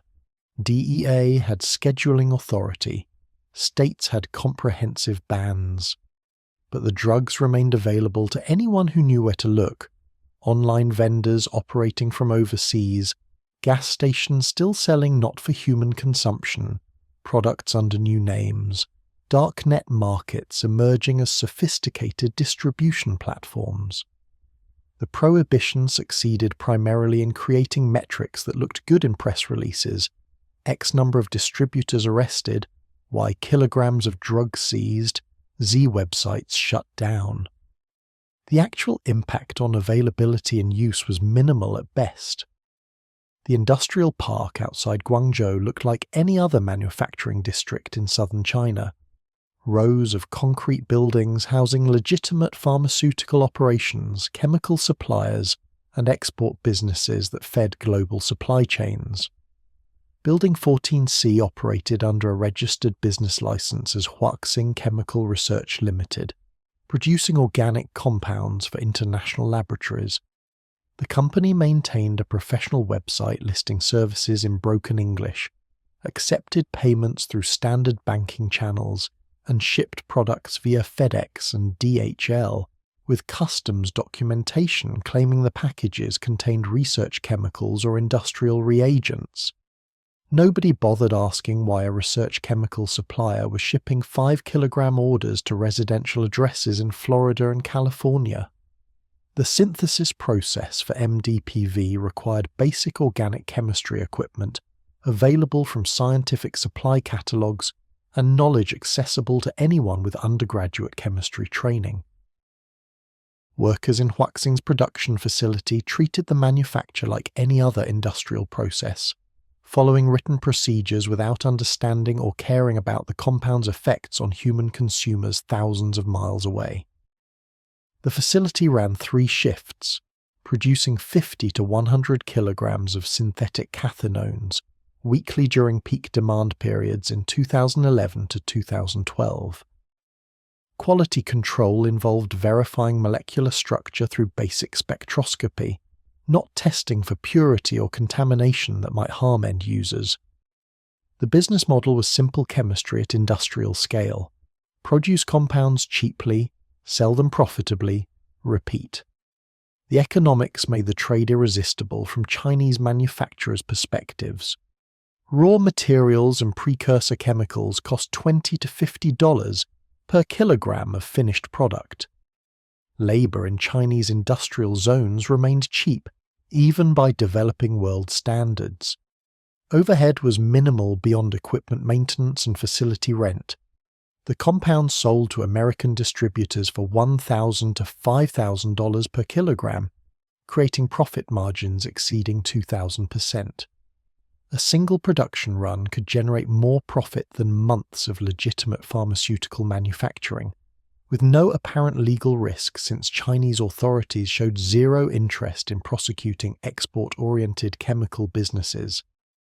The Alibaba listings appeared professional and mundane, categorized under organic chemicals or pharmaceutical intermediates, alongside thousands of legitimate products. A typical MDPV listing included molecular formula, CAS number, purity percentage, minimum order quantity, and shipping terms. Product photos showed white crystalline powder in industrial drums or laboratory bottles. Customer reviews praise fast shipping, good communication, and product consistency.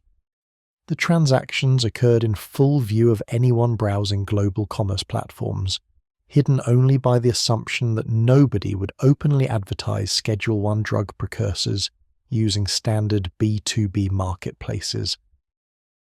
Payment methods evolved as American enforcement pressure increased. Early transactions used wire transfers through standard banking channels, creating paper trails that later enabled prosecutions. Savvy manufacturers shifted to cryptocurrencies around 2011, accepting Bitcoin and other digital currencies that made tracking buyer-seller relationships substantially harder.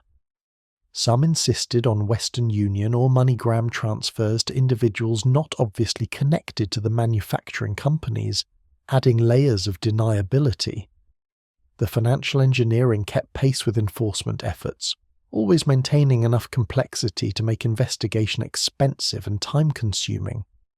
Shipping strategies exploited the overwhelming volume of international express mail and the practical impossibility of inspecting more than a tiny fraction of packages. Chinese postal regulations required export documentation for packages exceeding certain values, so manufacturers simply declared shipments as low-value research chemicals or industrial samples. Customs forms listed generic descriptions like organic powder for laboratory analysis that technically weren't lies but obscured actual contents. The packages flowed through international mail streams alongside millions of legitimate shipments, surfacing into American custody at recipient addresses before authorities even knew they existed. The mislabeling techniques grew more sophisticated as enforcement agencies began interdicting suspicious packages.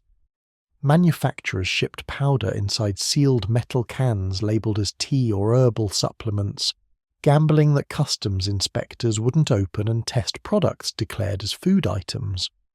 Others vacuum-sealed synthetic cathinones inside electronics packaging, hiding drug shipments within boxes marked as computer components.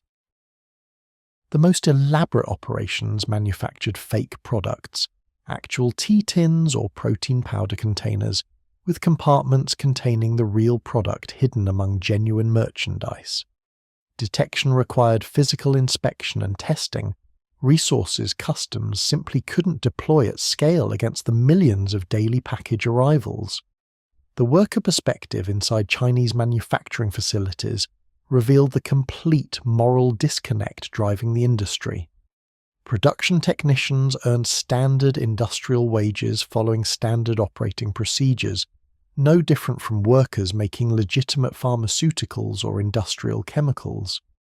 Interviews with former employees conducted by journalists after major busts showed profound ignorance about the compound's effects and uses. Workers knew they synthesized chemicals for America, not that those chemicals would trigger psychotic episodes in teenagers or deaths from hypothermia. The manufacturers insulated production staff from end-use knowledge, creating plausible deniability at every organizational level. The factories simultaneously produced multiple product lines, blending legitimate pharmaceutical intermediate manufacture with synthetic drug production in ways that made selective enforcement nearly impossible. The same equipment synthesizing MDPV one week might produce actual research chemicals or prescription drug precursors the next. The same workers rotated between projects without distinguishing legal from illegal products. Chinese authorities conducting facility inspections found properly licensed operations making compounds legal under Chinese law. The fact that those compounds were Schedule I narcotics in America was jurisdictionally irrelevant from Chinese regulatory perspectives. Chinese law enforcement's position evolved slowly from complete indifference to grudging cooperation under diplomatic pressure. The Ministry of Public Security cared intensely about drugs consumed domestically, particularly methamphetamine and heroin, deploying substantial resources to combat those markets. Synthetic cathinones manufactured for export generated no domestic public health crisis, created jobs, and brought foreign currency into China. The incentive structure encouraged looking the other way. American demands for Chinese action on bath salts manufacturing were treated like American requests on numerous trade and regulatory issues, acknowledged politely, studied extensively, and implemented minimally, if at all. The diplomatic dance between American and Chinese officials produced theatre but little substance. DEA representatives met with Chinese counterparts at international conferences, sharing intelligence about specific manufacturers and requesting cooperation. Chinese officials expressed appropriate concern, promised to investigate, and occasionally shut down a particularly egregious operation to demonstrate responsiveness. The targeted facilities usually reopened under new corporate names within months, sometimes in the same buildings with the same equipment and personnel. The performance satisfied bureaucratic requirements for bilateral cooperation while changing ground realities minimally. The market adaptation to American enforcement pressure demonstrated the industry's resilience and ingenuity. When the Synthetic Drug Abuse Prevention Act banned specific compounds in July 2012, Chinese chemists responded within weeks with new variants. Alpha PVP emerged as MDPV's replacement, chemically distinct enough to evade the new law while producing similar effects. When alpha PVP was subsequently banned, butylone appeared, then pentadrone. The molecular modifications were simple: shift a functional group, extend a carbon chain, swap a methyl for an ethyl group. Each change created a technically novel compound requiring separate regulatory action while maintaining the pharmacological effects users sought. The speed of innovation revealed advantages inherent to the attacker's position in the cat-and-mouse game. Chinese chemists needed weeks to develop and market new compounds. American regulators needed months to identify threats, draft legislation, and implement bans. The defensive position was structurally disadvantaged, always reacting to changes already saturating markets by the time regulatory responses took effect. Every ban created market opportunity for replacement compounds, generating financial incentive for continued innovation that overwhelmed the incentive to exit a business facing increasing legal risk. The environmental consequences of unregulated chemical manufacturing in Chinese industrial zones went largely unnoticed amid focus on American public health impacts. Synthetic cathinone production generated toxic waste that facilities disposed of through whatever means cost least, often illegal dumping into local waterways or improper incineration releasing carcinogens into air. The Chinese workers and communities near manufacturing sites suffered pollution exposure that would trigger criminal prosecutions in developed countries. Nobody tracked cancer rates in neighborhoods surrounding facilities like Huaxing Chemical, and nobody would for years. The externalized costs fell on populations with no voice in regulatory processes and no ability to seek compensation. The business relationships between Chinese manufacturers and American distributors evolved through online intermediaries rather than traditional face-to-face drug trafficking networks. The participants often never met in person, conducting entire relationships through encrypted email and messaging apps. Trust developed through successful transactions and escrow services that held funds until product delivery was confirmed. The model democratized drug trafficking, allowing people with no criminal connections or experience to become international distributors simply by finding Chinese suppliers willing to ship to them. The barrier to entry dropped to essentially zero. Anyone with internet access and money could become a bath salts importer. The product diversity from Chinese sources was staggering. Beyond MDPV and mephedrone, manufacturers offered dozens of synthetic cathinone variants alongside synthetic cannabinoids, novel psychedelics, research chemicals, and experimental compounds that had never been tested in humans. Some products were explicitly designed to evade specific laws, with manufacturers proudly advertising that their latest synthesis fell outside all current bans. The laboratories function like pharmaceutical R&D departments in reverse. Instead of developing drugs to treat diseases, they created drugs to exploit regulatory gaps, with new products released on schedules that would impress legitimate biotech companies. The scale of manufacturing exceeded American consumption capacity by considerable margins. Chinese facilities didn't produce synthetic cathinones exclusively for American markets. They served European, Australian, and emerging markets in Southeast Asia and Latin America. The global distribution meant American enforcement actions had minimal impact on Chinese production economics. If the American market contracted, manufacturers simply redirected inventory to other regions. The international dimension made the problem fundamentally unsolvable through unilateral American action, requiring coordination across dozens of countries with different legal frameworks and enforcement priorities. The laboratory sophistication varied enormously between manufacturers. High-end operations employed trained chemists working in facilities that would pass cursory inspections for legitimate pharmaceutical production, using proper safety protocols and quality control.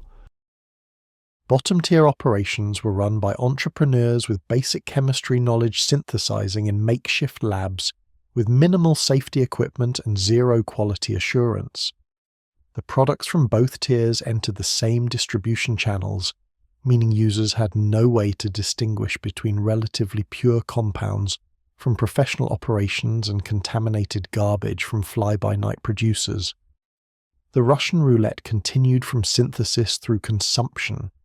The legal protection Chinese manufacturers enjoyed wasn't absolute, but proved sufficient for practical purposes. China did eventually ban some synthetic cathinones under domestic law, but enforcement remained essentially non-existent for export-oriented production. The calculus for manufacturers was straightforward. Very small risk of prosecution versus enormous profit potential equals easy decision to continue operating.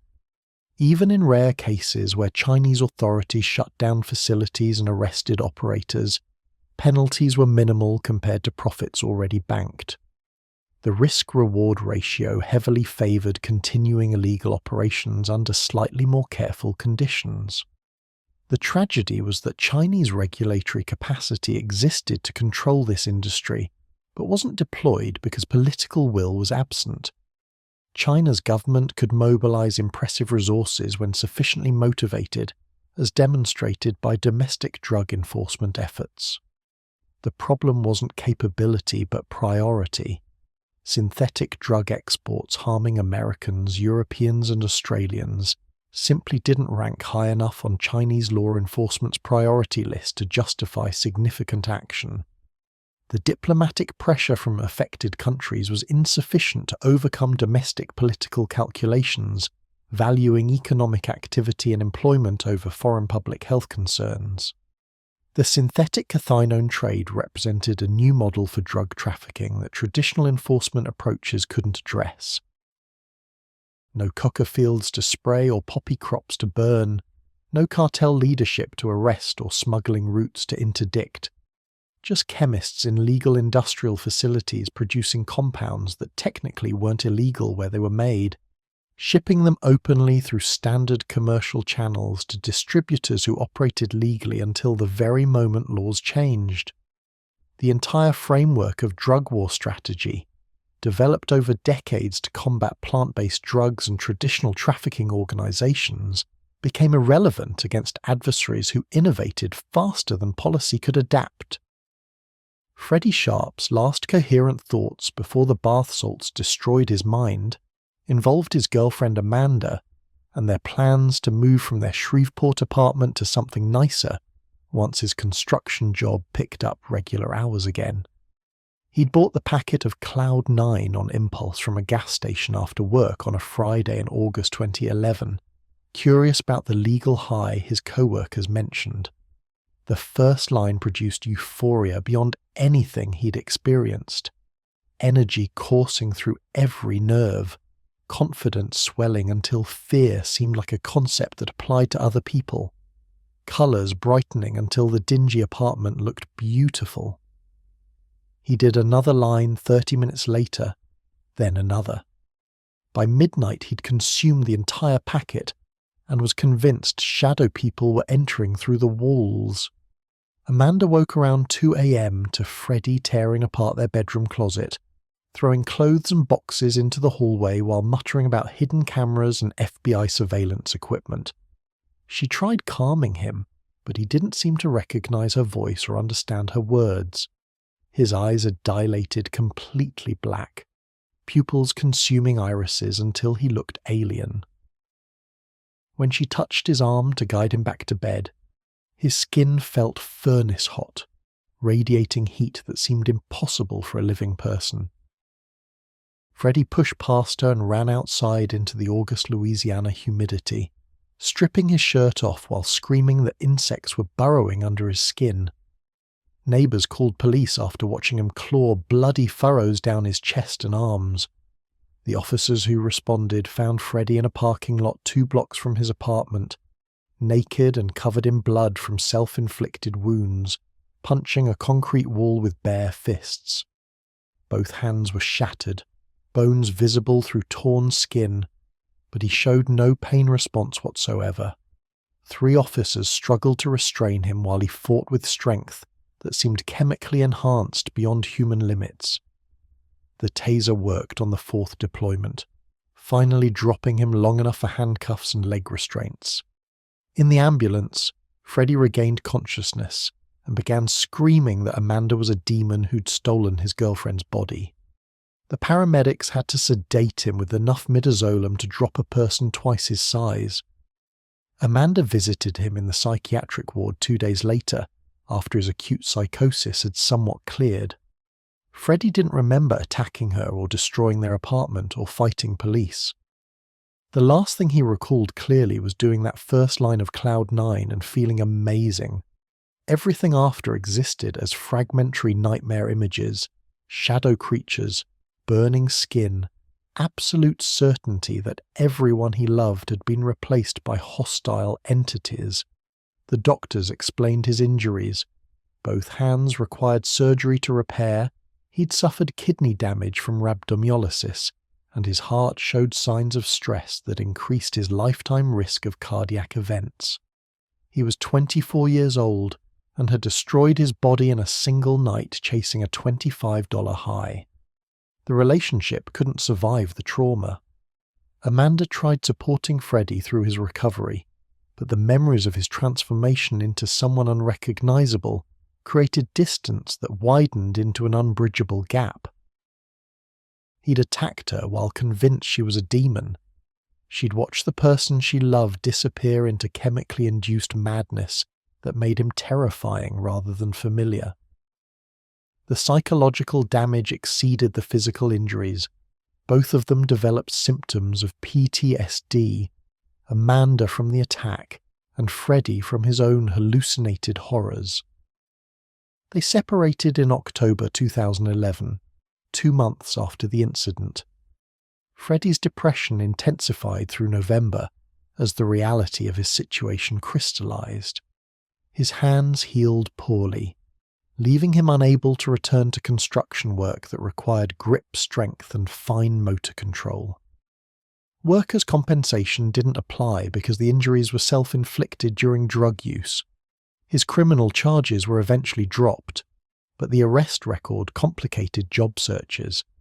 He'd lost his girlfriend, his career, his health, and his sense of self over a legal product purchased from a neighborhood gas station. The senselessness was crushing.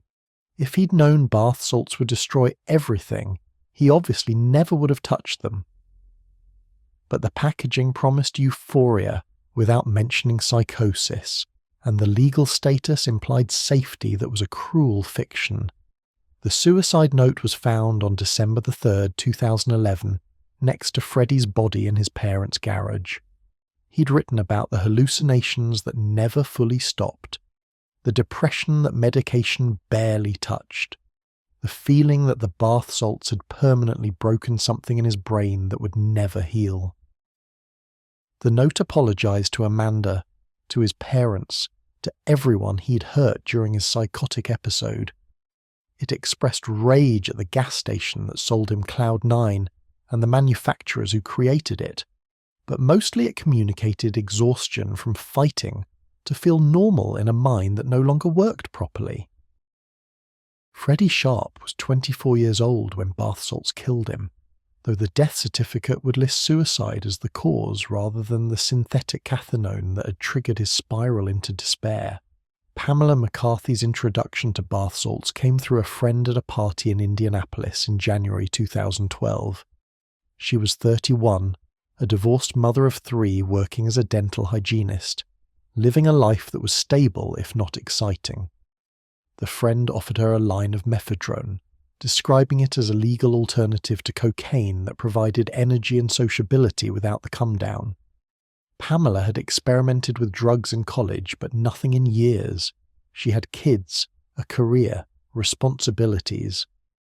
But one line at a party seemed harmless enough, especially since the substance was legal.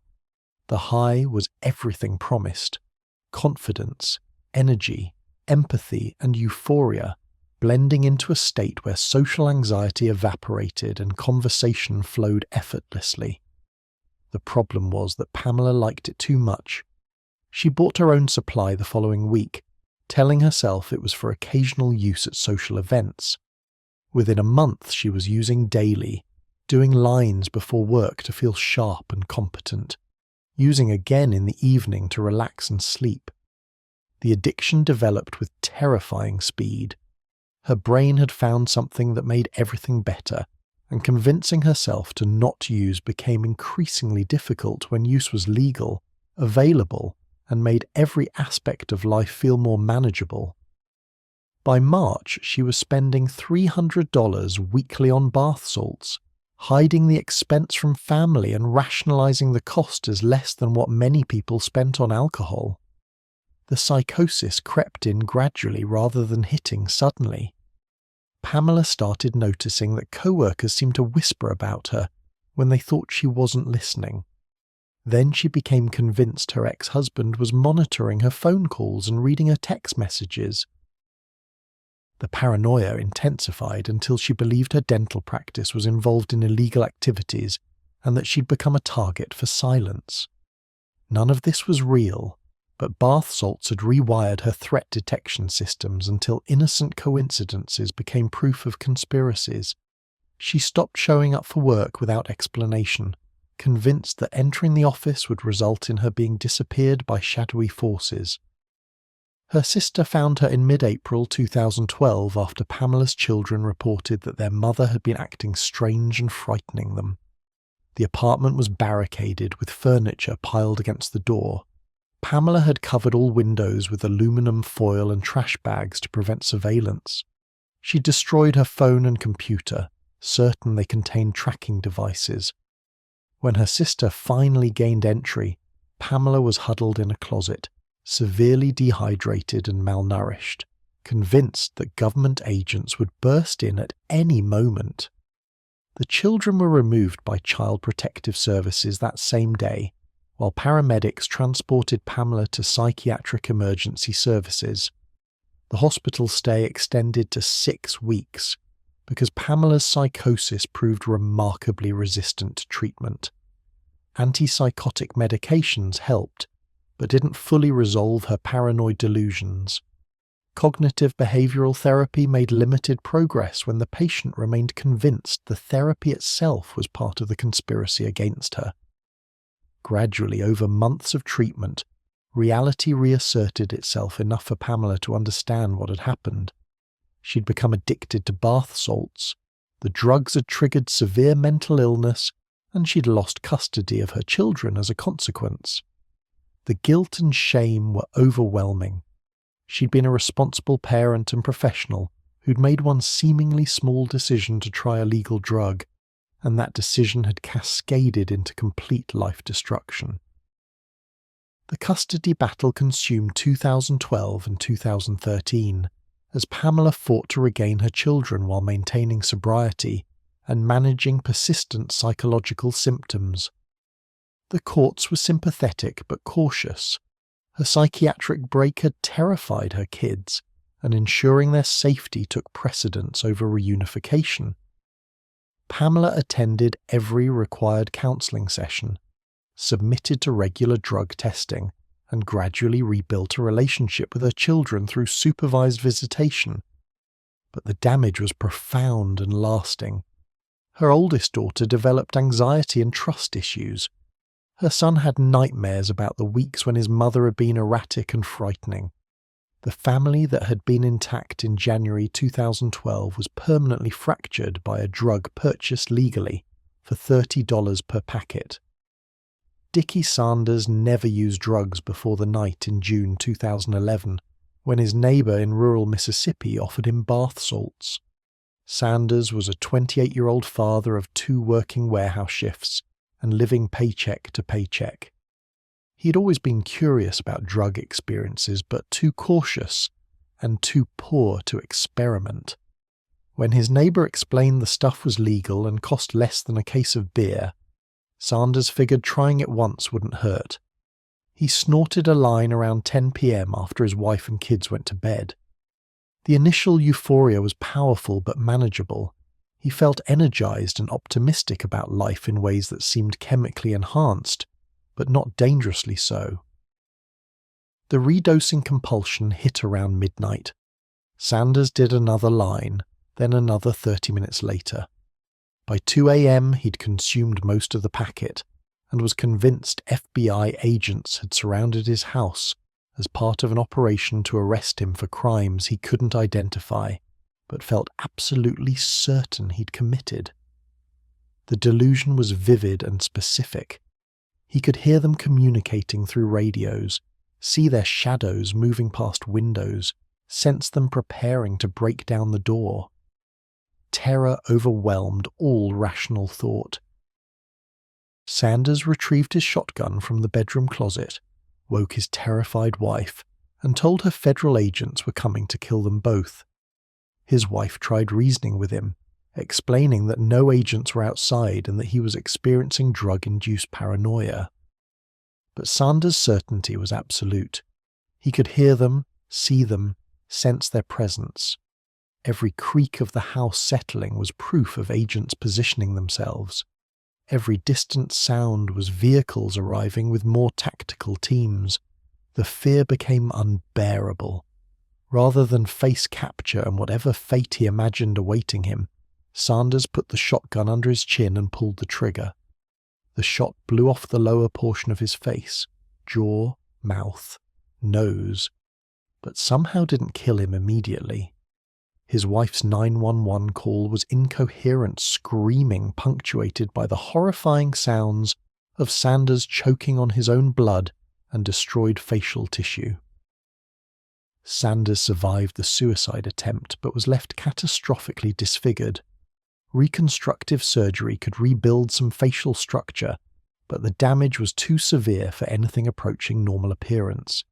He lost the ability to speak clearly, to eat normally, to show facial expressions.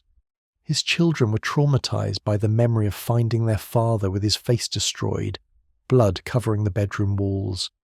The medical bills exceeded $800,000, bankrupting the family and forcing them to rely on disability payments and charity.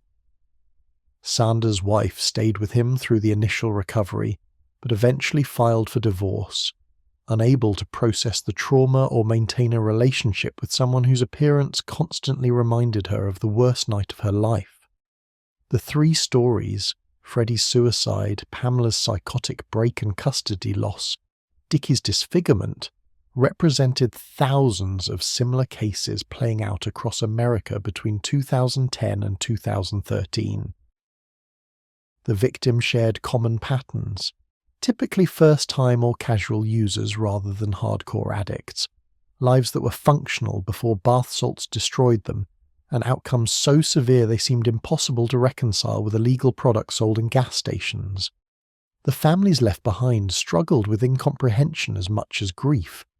How could a $20 packet of something purchased next to lottery tickets cause such catastrophic harm? The cognitive dissonance between legal status and lethal consequences created confusion that compounded trauma. The support systems for victims and families proved inadequate across every dimension. Addiction treatment centers had no specific protocols for synthetic cathinones, applying generic stimulant treatment models that didn't account for the drug's unique neurological impacts. Mental health services struggled to distinguish drug-induced psychosis from underlying psychiatric illness, sometimes misdiagnosing and mistreating patients whose symptoms stemmed purely from synthetic cathinone exposure. Legal aid was non-existent for families trying to sue manufacturers or distributors operating through shell companies that dissolved and reformed constantly. The victims were left navigating systems designed for different types of drug crises, finding that established support structures didn't fit their specific circumstances. The shame and stigma surrounding bath salts use prevented many victims from seeking help until situations had deteriorated beyond recovery points. Parents hesitated to take teenagers to emergency rooms because admitting their child used bath salts meant confronting judgments about parenting and supervision. Users avoided treatment because acknowledging addiction to gas station drugs seemed more shameful than admitting heroin or cocaine problems. The social perception that bath salts users were idiots who'd gotten what they deserved by using obviously dangerous drugs prevented honest discussion about how legal status and sophisticated marketing had convinced reasonable people that these substances were safe alternatives to scheduled drugs. The neuroscience research that should have preceded bath salts reaching consumers finally began in earnest around 2012 to 2013, years after millions had already used the drugs and thousands had suffered permanent consequences. Researchers at the National Institute on Drug Abuse initiated studies using rats to model MDPV's effects on brain chemistry, discovering patterns that explained why synthetic cathinones prove so devastatingly addictive. The animal models showed dopamine transporter blockade exceeding cocaine by a factor of 10. The drugs weren't just stimulating reward pathways, but creating neurochemical conditions evolution never anticipated. Rats given unlimited access to MDPV chose the drug over food and water, self-administrating until death from starvation, dehydration, or cardiovascular collapse within 72 to 96 hours. The comparison studies revealed MDPV's unique danger profile relative to established stimulants. Cocaine's effect peaked and declined within 30 to 90 minutes, allowing some recovery time between doses. Methamphetamine's half-life meant prolonged stimulation, but with gradual onset that gave users time to recognize they were overdosing. MDPV combined rapid onset like cocaine with extended duration like methamphetamine while triggering compulsive redosing stronger than either. The pharmacological profile was essentially optimized for addiction and overdose, a perfect storm of properties that evolution had never created because natural selection doesn't favor compounds that kill organisms trying to use them. Brain imaging studies on human bath salts users began appearing in medical literature around 2013, showing structural changes that suggested permanent neurological damage. PET scans revealed decreased dopamine transporter density in the striatum, the brain region governing reward, motivation, and movement.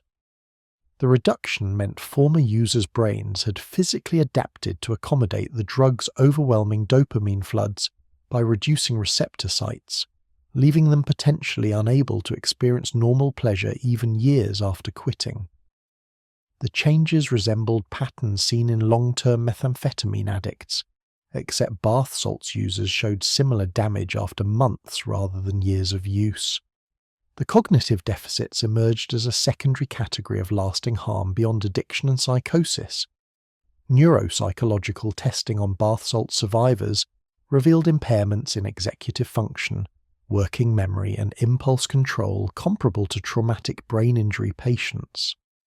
A study at University of Alabama tracked 50 former users through 12 months of abstinence, finding that cognitive performance improved somewhat but never fully returned to baseline.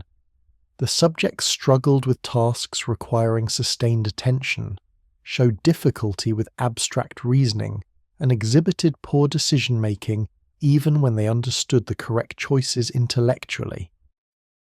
The drugs had apparently damaged frontal lobe circuitry responsible for the highest level human thinking.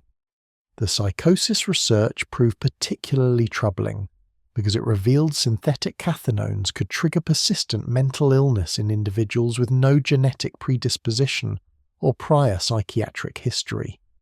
Psychiatrists documented cases of first episode psychosis following single bath salts uses, with symptoms continuing for months or years despite aggressive antipsychotic treatment.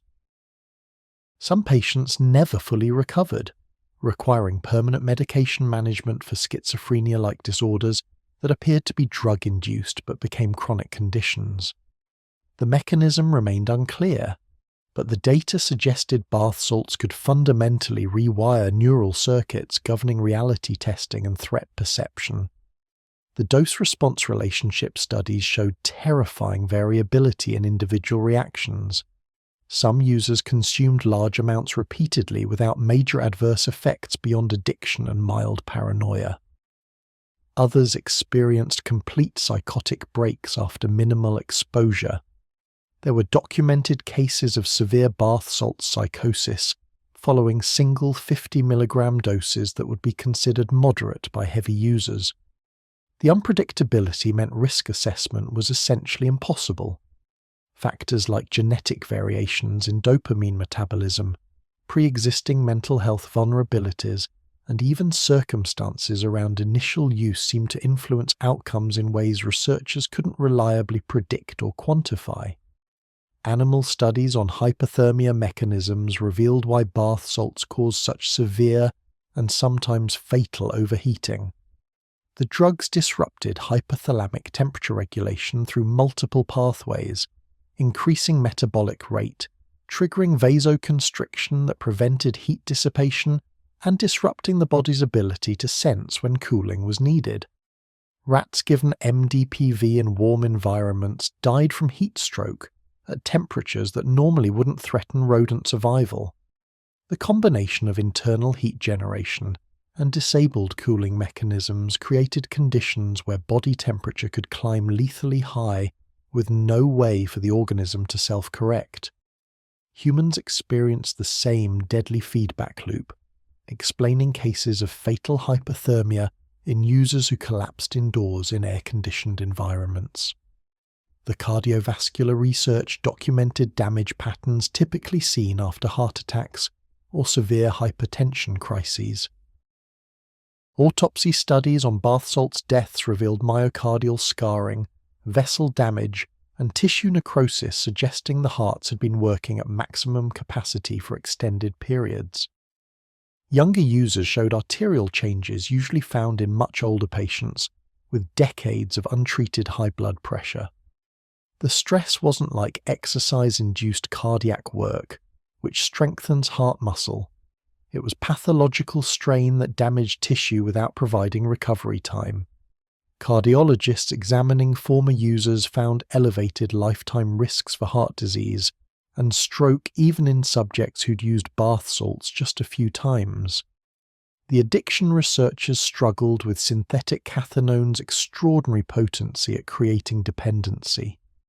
Traditional addiction models assumed gradual neuroadaptation over weeks or months of repeated exposure. Bath salts seemed to hijack reward circuitry so completely that single uses could establish addiction-like patterns. Researchers interviewing former users heard repeatedly about making conscious decisions never to use again after terrifying experiences, only to find themselves compulsively seeking more doses within days. The cravings were described as overwhelming and intrusive, dominating thoughts despite full knowledge of the drug's dangers. This pattern suggested MDPV and related compounds had stumbled onto reward pathway activation more direct and powerful than anything evolution had prepared brains to resist. The withdrawal syndrome from bath salts proved surprisingly severe for drugs that had no physical withdrawal in the traditional sense. Users didn't experience tremors, seizures, or other somatic symptoms associated with alcohol or benzodiazepine withdrawal. Instead, they suffered crushing anhedonia, the complete inability to feel pleasure from any source. Food tasted bland, music sounded flat, social interaction felt pointless and exhausting. The psychological torture of this state drove many users back to bath salts seeking relief, even knowing the drugs would ultimately worsen their situation. The withdrawal could last weeks or months, testing the limits of human willpower to endure joyless existence while waiting for brain chemistry to rebalance. The long-term outcome studies painted grim pictures of synthetic cathinone addiction, recovery trajectories. Follow-up research tracking bath salts addicts found relapse rates exceeding 80% within the first year of attempted abstinence, higher than cocaine or methamphetamine relapse statistics. The few who maintained sobriety often reported persistent depression, anxiety, and cognitive difficulties years after last use. The drug seemed to leave permanent marks on brain function that made completely returning to pre-use baselines unlikely for many users.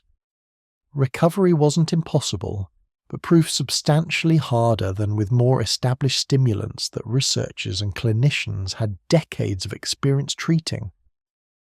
The research community faced ethical constraints that limited the studies most needed to understand synthetic cathinones. Human trials were impossible because deliberately administering MDPV or similar compounds to research subjects would violate every ethical standard in medicine. Animal models provided useful data, but couldn't capture the subjective experiences, the paranoia, hallucinations, and psychological suffering that defined the bath salts crisis for human users. Researchers had to rely on case reports, emergency room data, and interviews with users, creating knowledge bases built on uncontrolled observations rather than rigorous experimental designs. The resulting science was necessarily incomplete and sometimes contradictory. The publication lag meant research findings arrived too late to inform the crisis while it was happening. A study initiated in 2011 might produce preliminary results in 2013 and publish in 2014, by which time bath salts had already moved through their peak epidemic phase and been largely replaced by newer synthetics. The policymakers, clinicians, and public health officials dealing with bath salts in real time had to make decisions without scientific evidence because the evidence generation process couldn't keep pace with street drug innovation.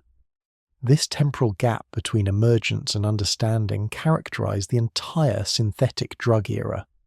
Researchers were perpetually studying yesterday's crisis, while tomorrow's was already developing. The most valuable data emerged from unexpected sources that formal research couldn't access. Online drug forums where users documented their experiences created massive databases of self-reported effects, doses, combinations, and adverse outcomes. While scientifically imperfect, self-selected participants, no controls, unreliable information about substances consumed, these forums provided detail and immediacy that formal studies lacked. Researchers began mining forum posts for patterns, essentially crowdsourcing pharmacological knowledge from thousands of unintentional human experiments. The approach was controversial, but revealed insights about drug effects, dangerous combinations, and harm reduction strategies that might have taken years to discover through traditional research. The toxicology detection methods had to be developed from scratch because synthetic cathinones weren't on any standard drug screening panel. Crime labs and hospital toxicology departments built mass spectrometry protocols specifically for MDPV, mephedrone, and other synthetics, but the process required specialized equipment and expertise many facilities lacked. The testing was expensive, $500 to $1,000 per sample versus $50 to $100 for standard panels, meaning it was often only performed in deaths or serious criminal cases. Most bath salts overdoses went unconfirmed because hospitals couldn't justify the expense or wait the week plus for results. The invisible epidemic persisted partly because the tools to make it visible didn't exist outside a few specialized laboratories. The psychiatric literature struggled to classify bath salt psychosis in diagnostic frameworks designed for natural mental illnesses rather than drug-induced conditions. Was it a substance-induced psychotic disorder that would resolve with abstinence? A drug that unmasked latent schizophrenia that would have emerged eventually? Or something novel? A synthetic-induced syndrome that didn't fit existing categories? The ambiguity created treatment dilemmas. Antipsychotic medications helped some patients but not others. Cognitive behavioral therapy worked when patients could engage with reality, but failed when psychosis was too severe. The field needed new diagnostic categories and treatment protocols specific to synthetic cathinone effects, but developing those required time and research that wasn't available during the acute crisis. The molecular pharmacology revealed why tweaking synthetic cathinone structures created compounds with wildly different effects. Moving a methyl group from one position to another could change a drug from primarily dopaminergic to more serotonergic, shifting the subjective experience from pure stimulation toward empathogenic effects.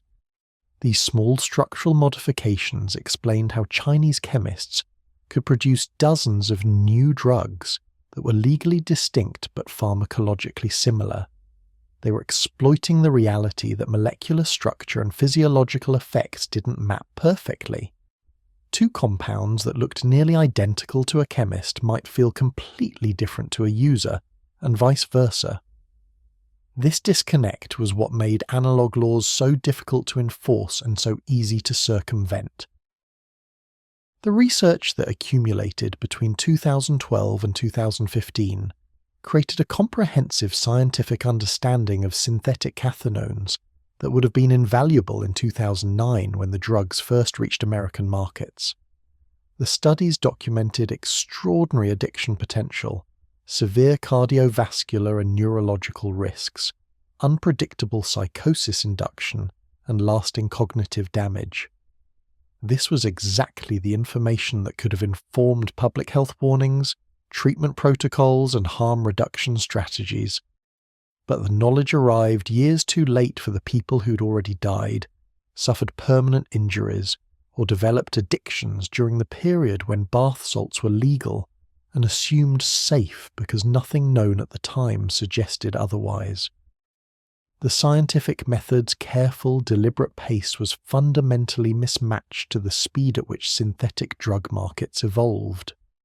The bath salts epidemic crested in summer 2012 and began its rapid decline by early 2013, not because prohibition succeeded, but because the market simply moved on to newer synthetics, offering better legal protection and different effects. The combination of federal bans, state legislation, and the toxic association with zombie cannibalism made synthetic cathinones commercially unviable in their original form. Major gas station chains had permanently removed bath salts from inventory, unwilling to risk reputation damage even if new legal variants appeared. The distributors who'd made millions moved their operations to synthetic cannabinoids, substances mimicking marijuana's effects while remaining technically legal under frameworks that hadn't caught up to their existence. The shift to synthetic cannabinoids like K2 and spice demonstrated how drug prohibition created its own replacement problems. bath salts bans didn't reduce demand for legal highs, they redirected that demand toward different compounds occupying similar regulatory grey zones. The new products use the same Chinese manufacturing sources, the same colourful packaging strategies, and the same gas station distribution networks. Within months of bath salts disappearing from shelves, synthetic marijuana products filled the vacuum, generating comparable profits while causing their own epidemic of psychosis, seizures, and deaths. The industry had simply rebranded rather than shuttered, proving that attacking specific compounds rather than addressing root causes accomplished nothing beyond musical chairs with molecules. The prosecutions of major bath salts distributors produced mixed results that highlighted enforcement limitations. Federal authorities scored headline victories by arresting and convicting several large-scale importers and manufacturers who generated millions in revenue. A Florida operation called The Poison received 30-year sentences for conspiracy to distribute controlled substance analogues, with prosecutors successfully arguing that the defendants knew they were selling drugs despite the not for human consumption labels. But for every high-profile conviction, dozens of smaller operators escaped prosecution by dissolving their businesses before warrants were issued, fleeing to countries without extradition treaties, or simply never being identified because they'd operated carefully enough to avoid law enforcement attention. The civil lawsuits filed by victims' families against gas stations, distributors, and manufacturers mostly failed because proving liability required demonstrating the defendants knew their products would cause harm while marketing them as safe. The legal fiction of selling bath products for non-consumption purposes created plausible deniability courts found difficult to pierce. Gas stations argued they were retailers selling products provided by distributors with assurances of legality. Distributors blamed manufacturers for failing to disclose dangers. Manufacturers pointed to the not-for-human consumption labels as proof they'd never intended the products for the use that caused injuries. The buck passing was circular and complete, leaving victims with no viable legal recourse against any party in the supply chain. Ronald Poppo's story became the enduring symbol of the bath salts era, despite the irony that his attacker hadn't actually used the drugs. He survived Rudy Eugene's attack but was left blind, severely disfigured, and dependent on long-term institutional care. Miami's Jackson Memorial Hospital provided ongoing treatment, while Poppo became a fixture in local news stories marking anniversaries of the attack. His medical expenses exceeded $2 million within 2 years, costs absorbed by taxpayer-funded county healthcare because Poppo had no insurance and no resources. The broader point was lost in the anniversary coverage. Regardless of whether Eugene used bath salts, hundreds of actual bath salts victims had suffered similar fates that received no media attention because they weren't dramatic enough to sustain news cycles. The long-term users who developed severe addictions before the bans faced impossible choices as bath salts became harder to obtain. Some successfully quit, enduring months of depression and anhedonia until brain chemistry rebalanced enough to allow normal pleasure responses.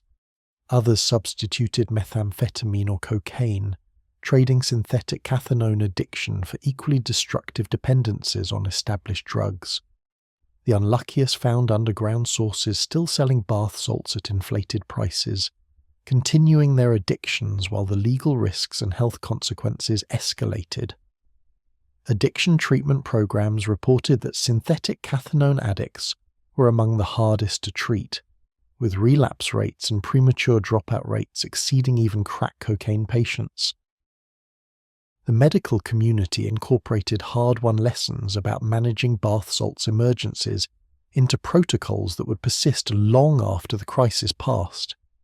Emergency departments developed standardized approaches for patients presenting with synthetic cathinone intoxication, aggressive cooling for hypothermia, benzodiazepines for agitation and seizures, antipsychotics for persistent psychosis, and mechanical restraints when chemical sedation proved insufficient. The protocols became templates for handling future synthetic drug crises because the basic pattern would repeat. Novel compound appears, causes emergency room catastrophes, medical field scrambles to respond, then the drug disappears and a new one takes its place. The cycle was predictable even if the specific compounds weren't.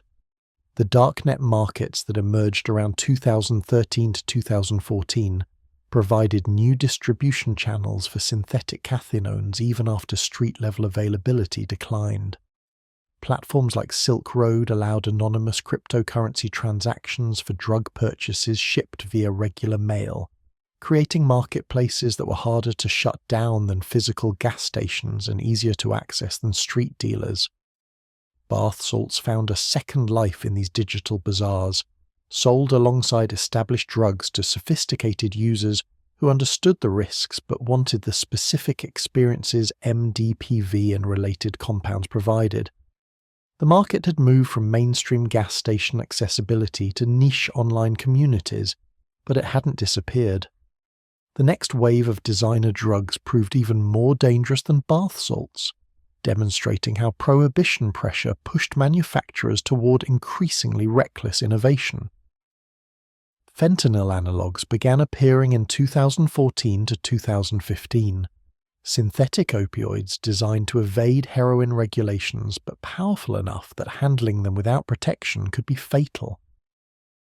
These compounds made bath salts look safe by comparison.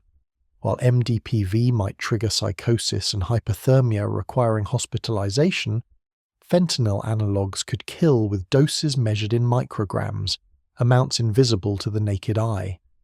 The dealers cutting heroin with these synthetics often didn't understand the potency, creating overdose crises that would eventually kill tens of thousands annually and dwarf the bath salt's death toll by orders of magnitude. The policy failures that enabled the bath salts epidemic went largely unexamined as attention shifted to newer crises. Nobody seriously addressed why synthetic drugs could be manufactured in Chinese industrial facilities, shipped openly through international mail, sold legally in American retail stores, and consumed by hundreds of thousands of people before regulatory systems even recognized the problem existed. The reactive approach, wait for casualties to accumulate, then ban specific compounds after harm is documented, guaranteed that future synthetic drug crises would follow identical patterns. The systemic vulnerabilities remained unaddressed because fixing them would require international cooperation, massive regulatory overhauls, and accepting that perfect prohibition of synthetic drugs was likely impossible. The gas station industry quietly moved on from the bath salts debacle with minimal consequences beyond pulling problematic products. No major chains faced criminal charges or regulatory penalties for selling drugs that caused psychotic episodes and deaths. The economic incentive structure that led them to stock bath salts in the first place, high margins, quick turnover, legal ambiguity, persisted unchanged. When synthetic cannabinoids became the next crisis, many of the same retail locations sold those products using the same plausible deniability arguments that had worked before. The industry had learned that participating in designer drug distribution carried minimal risk if they maintained the legal fictions about intended use and promptly complied when specific products were banned. The Chinese manufacturing industry evolved with stunning speed, applying lessons from the bath salts crackdown to create more resilient business models. Factories that had openly advertised MDPV on commercial platforms moved to encrypted communications and vetted customer lists. Payment processing shifted entirely to cryptocurrencies and intermediaries that couldn't be traced to manufacturers. Shipping methods became more sophisticated, using multiple transshipment points and false declarations that made intercepting packages nearly impossible without inspecting 100% of international mail. The industry didn't shrink, it professionalized, adopting security practices that made prosecution much harder while maintaining production capacity and profit margins. The bath salts users who survived without permanent physical damage often carried psychological scars that proved equally debilitating. PTSD from terrifying hallucinations haunted some for years, with triggers as simple as seeing foil packaging or hearing police sirens. Others developed chronic anxiety after experiencing bath salts-induced panic, so severe it reset their baseline threat perception permanently higher.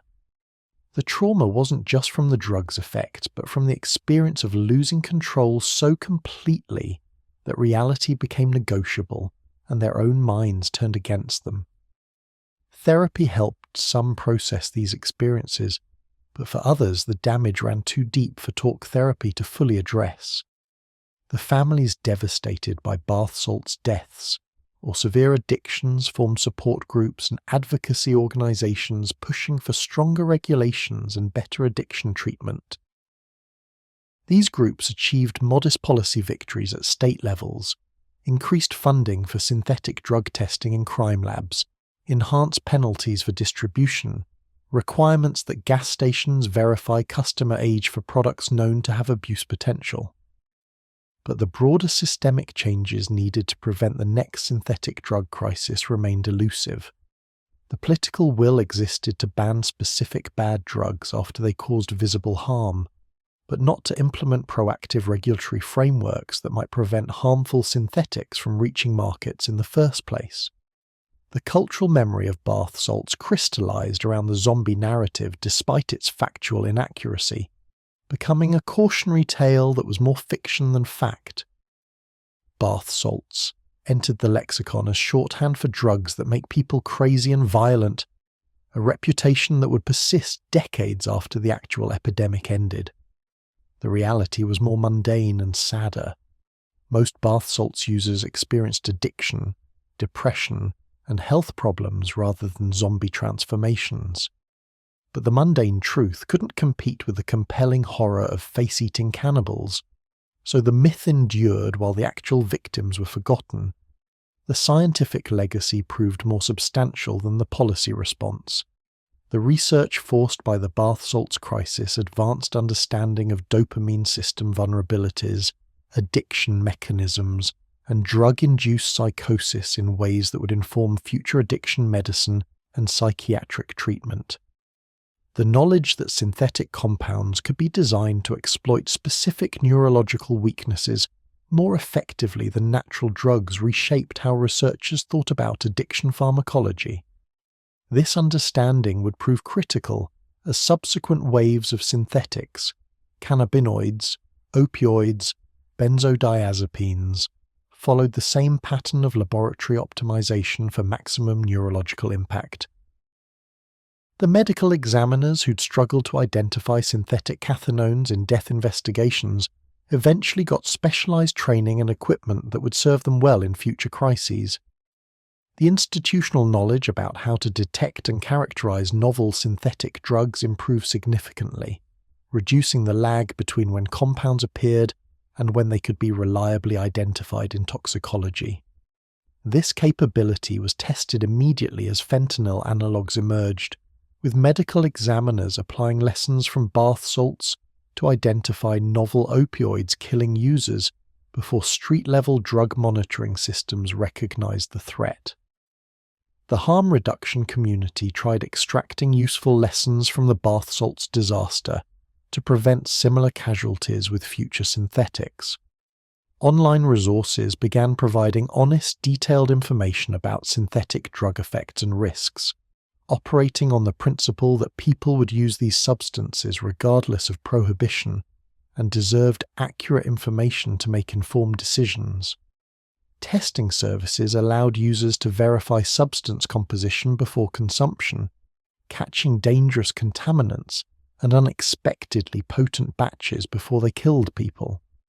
These approaches face political hostility from advocates who saw any information beyond "just say no" as enabling drug use, but the evidence suggested harm reduction saved lives, that prohibition alone could not. The bath salts era officially ended sometime around 2014 to 2015, not with formal declaration, but through gradual market disappearance, as synthetic cathinones were replaced by newer designer drugs offering better legal positions and different experiential profiles. A few scattered incidents still occurred, people using old stashes or buying from darknet sources, but the epidemic phase had passed. The crisis that had terrified America and generated zombie apocalypse headlines faded from news coverage and public consciousness with remarkable speed. New drug panics emerged to replace it, following identical patterns that suggested nothing fundamental had been learned or changed.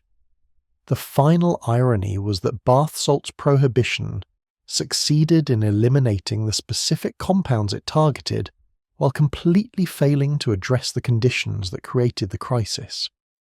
MDPV, mephedrone, and the other first-generation synthetic cathinones became essentially unavailable through legal channels, representing a tactical victory for drug enforcement. But Chinese labs continued producing novel synthetics, distributors continued finding ways to market them, and users continued seeking legal alternatives to established drugs. The victory was Pyrrhic, winning the battle against specific molecules while losing the war against synthetic drug proliferation.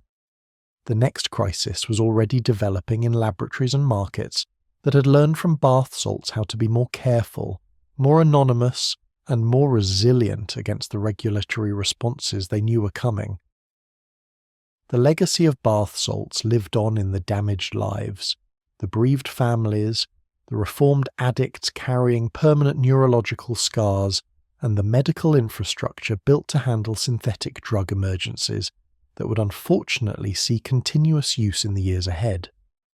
The $20 gas station drug that created real-life zombies had been banned, demonized, and largely forgotten by a public with a short attention span and new crises to worry about. But for those who'd lived through it, as users, as victims, as family members, the bath salts epidemic remained a defining trauma that had changed their lives irrevocably and demonstrated that legality was never a meaningful proxy for safety.